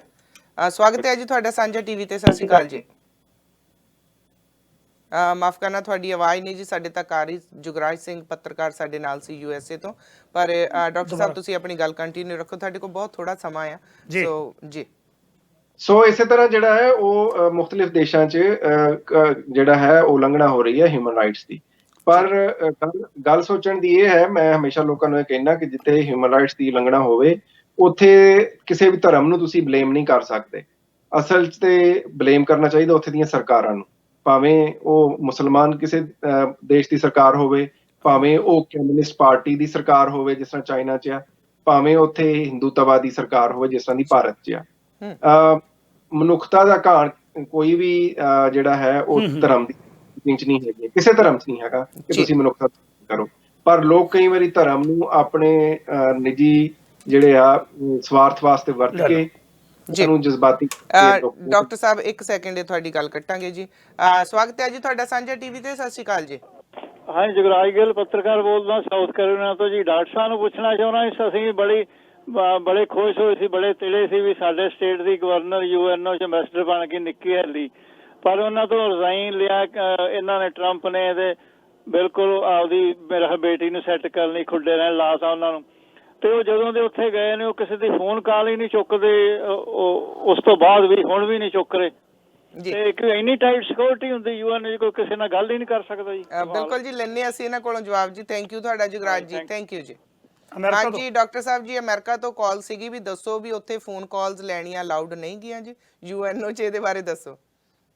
ਦੇਖੋ, ਪਹਿਲੀ ਗੱਲ ਤੇ ਇਹ ਆ ਵੀ ਤੁਸੀਂ UN ਦੇ ਥੋੜਾ ਸਮਝੋ। UN ਕੋਈ ਜੇਲ੍ਹ ਦਾ ਨਾਂ ਨਹੀਂ ਹੈਗਾ, ਅਸੀਂ ਵੀ ਜਾਣਦੇ ਹਾਂ। ਸਾਡੇ ਡਾਕਟਰ ਚੀਮਾ ਉੱਥੇ ਗਏ ਆ, ਸੋ ਕੋਈ ਜੇਲ੍ਹ ਨਹੀਂ ਗਈ, ਤੁਸੀਂ ਵਿਸ਼ਵਾਸ ਕਰੋ। ਹੋ ਸਕਦਾ ਸ਼ਾਇਦ ਕਿਤੇ ਹੋਰਾਂ ਕੰਮਾਂ 'ਚ ਬਿਜ਼ੀ ਹੋ ਗਏ ਹੋਣਗੇ ਉਹ। ਫਿਰਨਾ ਇਸ ਤਰ੍ਹਾਂ UN ਨਾਲ ਸੰਬੰਧੀ ਉਹਨਾਂ ਇਹ ਤਾਂ ਨਹੀਂ ਕਿਹਾ ਹੋਇਆ। ਸਾਰਾ ਦਿਨ ਲੋਕ ਆਪਣੇ WhatsApp ਵਰਤਦੇ ਆ, ਆਪਣੇ ਫੋਨ ਸੁਣਦੇ ਆ। ਔਰ UN ਦੇ ਜਿਹੜੇ ਮੇਨ ਸੈਸ਼ਨ ਆ ਉਹ ਜਿਸ ਵੇਲੇ ਹੁੰਦੇ, ਜਿਵੇਂ ਜਨਰਲ ਅਸੈਂਬਲੀ ਦਾ ਸੈਸ਼ਨ ਆ ਸਾਲ 'ਚ ਹੁੰਦਾ, ਜਿਹਦੇ ਵਿੱਚ ਦੁਨੀਆ ਦੇ ਸਾਰੇ ਰਾਸ਼ਟਰਪਤੀ, ਪ੍ਰਾਈਮ ਮਿਨਿਸਟਰ ਆ ਕੇ ਬੋਲਦੇ ਆ। ਫਿਰ ਇਸ ਤਰ੍ਹਾਂ UN ਦੀ ਜਿਹੜੀ ਹੈਗੀ ਆ ਸਾਡੀ ਸਿਕਿਉਰਿਟੀ ਕਾਉਂਸਲ, ਉਹ ਮੀਟ ਕਰਦੀ ਆ। ਕੋਈ ਏਦਾਂ ਦੀ ਗੱਲ ਨਹੀਂ ਹੈ ਨਾ। UN ਕਿਸੇ ਨੂੰ ਕਹਿੰਦਾ ਵੀ ਜੇ ਕੋਈ ਤੁਸੀਂ ਉੱਥੇ ਆ ਗਏ ਤਾਂ ਆਪਣੇ ਫੋਨ ਬੰਦ ਕਰ ਦਿਓ, ਲੋਕਾਂ ਨਾਲ ਗੱਲ ਨਾ ਕਰੋ। ਜੇ ਤੁਸੀਂ ਆਪ ਹੀ ਨਾ ਕਰਨਾ ਚਾਹੋ, ਤੁਹਾਨੂੰ ਕੋਈ ਮਜਬੂਰ ਨਹੀਂ ਕਰ ਸਕਦਾ ਕਿ ਜੀ ਗੱਲ ਸੁਣੋ। ਦੂਸਰੀ ਗੱਲ ਇਹ ਹੈ, ਨਿੱਕੀ ਹੇਲੀ ਦੀ ਇਹਨਾਂ ਨੇ ਗੱਲ ਕੀਤੀ। ਨਿੱਕੀ ਹੇਲੀ ਬਹੁਤ ਚੰਗੀਆਂ ਐਂਬੈਸਡਰ ਰਹੀਆਂ, ਉਹਨਾਂ ਨੇ ਚੰਗੀ ਪਰਫਾਰਮੈਂਸ ਦਿਖਾਈ ਪੂਰੇ ਸਮੇਂ 'ਚ। ਪਰ ਮੈਂ ਸਮਝਣਾ ਕਿ ਇਹ ਮੇਰੇ ਨਿੱਜੀ ਵਿਚਾਰ ਹੈ ਬਾਏ ਦ ਵੇ, ਨਿੱਕੀ ਹੇਲੀ ਦੇ ਕੋਲ ਜਿਹੜੇ ਉਸ ਵਕਤ ਦੀ ਸਰਕਾਰ ਨੇ ਉਹਨਾਂ ਨੂੰ ਟਾਸਕ ਦਿੱਤੇ ਉਹ ਬਹੁਤ ਡਿਫਿਕਲਟ ਸਨ, ਜਿਸ 'ਚ ਕੁਛ ਚੀਜ਼ਾਂ ਜਿਹੜੀਆਂ ਸਾਨੂੰ ਇਸਰਾਈਲ ਨਾਲ ਸੰਬੰਧੀ ਸਨ। ਕੁਛ ਜਿਸ ਤਰ੍ਹਾਂ ਮੈਂ ਕਿਹਾ ਨਾ, ਅੱਗੇ ਦੱਸਿਆ ਕਿ ਬਹੁਤ ਇਹ ਜਿਹੜਾ ਪੂਰਾ ਪੀਰੀਅਡ ਗੁਜ਼ਰਿਆ ਜਿਹਦੇ 'ਚ ਇਹ ਹੁਣ ਗੁਜ਼ਰਿਆ, ਉਹਦੇ 'ਚ ਯੂਨਾਈਟਿਡ ਸਟੇਟਸ ਨੂੰ ਕਈ ਵਾਰੀ ਬਹੁਤ ਹੀ ਜਿਹੜਾ ਹੈ ਨਾ ਉਹ ਦੂਸਰੀਆਂ ਸਟੇਟਸ ਦਾ ਸਾਥ ਨਹੀਂ ਰਿਹਾ। ਔਰ ਬਹੁਤ ਸਾਰੀਆਂ ਚੀਜ਼ਾਂ ਜਿਹੜੀਆਂ ਯੂਨਾਈਟਿਡ ਸਟੇਟਸ ਕਰਨਾ ਚਾਹੁੰਦਾ ਸੀ UN 'ਚ, ਉਹ ਨਹੀਂ ਕਰ ਸਕਿਆ। ਪਰ ਉਹਦੇ 'ਚ ਮੇਰਾ ਖਿਆਲ ਉਹਨਾਂ ਦੇ ਉਹਦੇ ਵਿੱਚ Nikki Haley was a wonderful ambassador, ਬਹੁਤ ਵਧੀਆ ਉਹ ਐਂਬੈਸਡਰ ਸਨ। ਉਹਨਾਂ ਦੇ ਉੱਤੇ ਨਹੀਂ ਲਾਇਆ ਜਾ ਸਕਦਾ ਕਿ ਉਹਨਾਂ ਦੀ ਪਰਫਾਰਮੈਂਸ ਕੋਈ ਪੂਅਰ ਸੀ ਜਾਂ ਉਹਨਾਂ ਨੇ ਠੀਕ ਪਰਫਾਰਮ ਨਹੀਂ ਕੀਤਾ। She was a very professional ambassador of United States to UN। ਬਾਕੀ ਇਹ ਸਰਕਾਰਾਂ ਦੀ ਆਪਣੀ ਮਰਜ਼ੀ ਆ ਵੀ ਉਹਨਾਂ ਨੇ ਕਿਹਨੂੰ ਲਾਣਾ ਤੇ ਕਿਹਨੂੰ ਨਹੀਂ ਲਾਣਾ। UN ਕਿਸੇ ਨੂੰ ਡਿਕਟੇਟ ਨਹੀਂ ਕਰਦੀ ਕਿ ਤੁਸੀਂ ਫਲਾਣੇ ਬੰਦੇ ਨੂੰ ਹੀ UN ਦੇ ਵਿੱਚ ਆਪਣਾ ਅਧਿਕਾਰੀ ਲਾਓ। ਇਹ ਸਟੇਟ ਦੀ ਆਪਣੀ ਮਰਜ਼ੀ ਹੈ। ਹਾਂਜੀ ਜੀ ਅੱਛਾ ਡਾਕਟਰ ਚੀਮਾ ਜੀ, ਤੁਸੀਂ ਬਹੁਤ ਕੁਝ ਲਿਖਿਆ, ਬੜੇ ਖੋਜ ਪੱਤਰ ਲਿਖੇ ਨੇ, ਖਾਸ ਜੀ। ਕਰਕੇ ਕਿਉਂਕਿ ਆਪਾਂ ਗੱਲ ਅੱਜ ਯੂਨਾਈਟਿਡ ਨੇਸ਼ਨ ਦੇ ਜਿਹੜੀ ਸਟੀਅਰਿੰਗ ਕਮੇਟੀ ਉਹਦੇ ਮੈਂਬਰ ਹੋਣ ਦੇ ਨਾਤੇ ਹੀ ਤੁਹਾਡੇ ਨਾਲ ਕਰ ਰਹੇ ਹਾਂ, ਹਿਊਮਨ ਰਾਈਟ ਵਾਇਲੇਸ਼ਨ ਦੇ ਨਾਲ ਨਾਲ ਜਿਹੜਾ ਸੁਨੇਹਾ ਬਾਪੂ ਨਾਨਕ ਨੇ ਸਮੂਹ ਲੋਕਾਈ ਨੂੰ ਦਿੱਤਾ ਸੀ, ਮੇਰਾ ਜੀ। ਖਿਆਲ ਹੈ ਵੀ ਉਹ ਇੱਕ ਇਕੱਲੀ ਸ਼ਖਸੀਅਤ ਹੋਣ ਦੇ ਨਾਤੇ ਉਹਨਾਂ ਨੇ ਹਾਂਜੀ। ਜਿਹੜਾ ਸੁਨੇਹਾ ਦੁਨੀਆ ਭਰ ਨੂੰ ਇੱਕ ਹੋਣ ਦਾ ਦਿੱਤਾ ਸੀ, ਆਪਸੀ ਭੇਦ ਭਾਵ, ਛੂਤ ਛਾਤ, ਇੱਕ ਦੂਜੇ ਦੀ ਜਾਤ, ਕੰਮਕਾਰ, ਇਹ ਸਾਰਿਆਂ ਤੋਂ ਇਲਾਵਾ ਇੱਕ ਜਿਹੜਾ ਸੁਨੇਹਾ ਗੁਰੂ ਨਾਨਕ ਪਾਤਸ਼ਾਹ ਨੇ ਦਿੱਤਾ ਸੀ, ਕਿਉਂਕਿ ਤੁਹਾਡੇ ਬੜੇ ਲੇਖ ਨੇ, ਤਕਰੀਬਨ ਮੈਂ ਚਾਹੁੰਦਾ 2-3 ਮਿੰਟ ਇਸ ਦੇ ਉੱਤੇ ਜ਼ਰੂਰ ਲਾਓ ਵੀ ਗੁਰੂ ਨਾਨਕ ਪਾਤਸ਼ਾਹ ਦੇ ਸੁਨੇਹੇ ਦੇ ਨਾਲ ਮੈਨੂੰ ਐਂ ਲੱਗਦਾ ਵੀ ਯੂਨਾਈਟਿਡ ਨੇਸ਼ਨ ਉਹਨਾਂ ਸਿਧਾਂਤਾਂ ਦੇ ਉੱਤੇ ਹੀ ਕੁਝ ਅਸੂਲਾਂ ਦੇ ਉੱਤੇ ਕੰਮ ਕਰ ਰਹੀ ਹੈ, ਨਾਲ ਕਿਵੇਂ ਮੇਲ ਖਾਂਦੇ ਨੇ? ਦੇਖੋ ਕੁਲਦੀਪ ਸਿੰਘ ਜੀ, ਜੇ ਤੁਹਾਨੂੰ ਯਾਦ ਹੋਵੇ ਤੇ ਜਦੋਂ ਮੈਂ ਤੁਹਾਡੇ ਆਇਆ ਸੀ, ਮੈਂ ਤੁਹਾਨੂੰ ਦੱਸਿਆ ਵੀ ਸੀ ਕਿ ਮੈਂ ਗੁਰੂ ਨੇ ਕਿਰਪਾ ਕੀਤੀ, ਉਹਨਾਂ ਨੇ ਮਿਹਰ ਕੀਤੀ, ਕੰਮ ਤੇ ਗੁਰੂ ਸਾਹਿਬ ਦੇ ਆਪਣੇ ਆਪ ਹੀ ਕਰਾਣੇ ਆ, ਮੇਰੇ ਵਰਗੇ ਤਾਂ ਬੰਦੇ ਸੇਵਕ ਹੀ ਆ, ਦਾਸ ਸੇਵਾ ਹੀ ਕਰ ਸਕਦੇ ਆ ਜੀ। ਮੈਂ ਯੂਨਾਈਟਿਡ ਨੇਸ਼ਨਸ ਦਾ ਜਿਹੜਾ ਫੇਥ ਫॉर ਰਾਈਟ ਡੈਕਲੇਰੇਸ਼ਨ ਬਣਿਆ, ਜੀ ਉਹ ਪਹਿਲਾ UN ਦਾ ਡੈਕਲੇਰੇਸ਼ਨ ਹੈ ਜਿਸ ਚ ਮੈਂ ਗੁਰੂ ਗ੍ਰੰਥ ਸਾਹਿਬ ਜੀ ਦੀਆਂ 3 ਤੁਕਾਂ ਸ਼ਾਮਲ ਕਰਾਈਆਂ। ਜਿਸ ਤਰ੍ਹਾਂ ਮੈਂ ਆਪਨੂੰ ਪਹਿਲਾਂ ਅਰਜ਼ ਕੀਤੀ ਕਿ ਯੂਨਾਈਟਿਡ ਨੇਸ਼ਨ ਲੋਕਾਂ ਦੀ ਰਿਪਰੈਜ਼ੈਂਟੇਟਿਵ ਸੰਸਥਾ ਨਹੀਂ ਹੈਗੀ, ਇਹ ਦੇਸ਼ਾਂ ਦੀ ਆ ਜੀ। ਸੋ ਜਦੋਂ ਡੈਕਲੇਰੇਸ਼ਨ ਬਣ ਰਿਹਾ ਸੀਗਾ ਤੇ ਉਹਦੇ ਵਿੱਚ ਜ਼ਾਹਿਰ 52 ਦੇ ਕੋਲ ਮੁਸਲਮਾਨ ਰਿਆਸਤਾਂ UN ਦੀਆਂ ਮੈਂਬਰ ਨੇ, ਉਹਨਾਂ ਨੇ ਕੁਰਾਨ ਦੀਆਂ ਕੋਟਸ ਸ਼ਾਮਲ ਕੀਤੀਆਂ, ਫਿਰ ਸਟੇਟ ਨੇ ਤੋਰਾ ਨੂੰ ਸ਼ਾਮਿਲ ਕੀਤਾ, ਹੈਬਰੂ ਨੂੰ ਜਿਹੜੀ ਉਹਨਾਂ ਦੀ ਕਿਤਾਬ ਹੈਗੀ ਆ, ਕ੍ਰਿਸਚੀਅਨ ਸਟੇਟਸ ਨੇ ਕ੍ਰਿਸਚੀਅਨ ਆਪਣਾ ਸਾਰਾ ਕੁਝ ਪਵਾਇਆ। ਸੋ ਗੁਰੂ ਗ੍ਰੰਥ ਸਾਹਿਬ ਬਿਰਾਜਮਾਨ ਨਹੀਂ ਸਨ ਉਹਦੇ ਚ, ਫਿਰ ਮੈਂ ਐਜ਼ ਅ ਮੈਂਬਰ ਮੈਂ ਉਹਦੇ ਚ ਸਪੈਸ਼ਲੀ ਕਿਹਾ ਕਿ ਤੁਸੀਂ ਹਰ ਸੂਰਜ ਗੁਰੂ ਗ੍ਰੰਥ ਸਾਹਿਬ ਨੂੰ ਸ਼ਾਮਿਲ ਕਰੋ।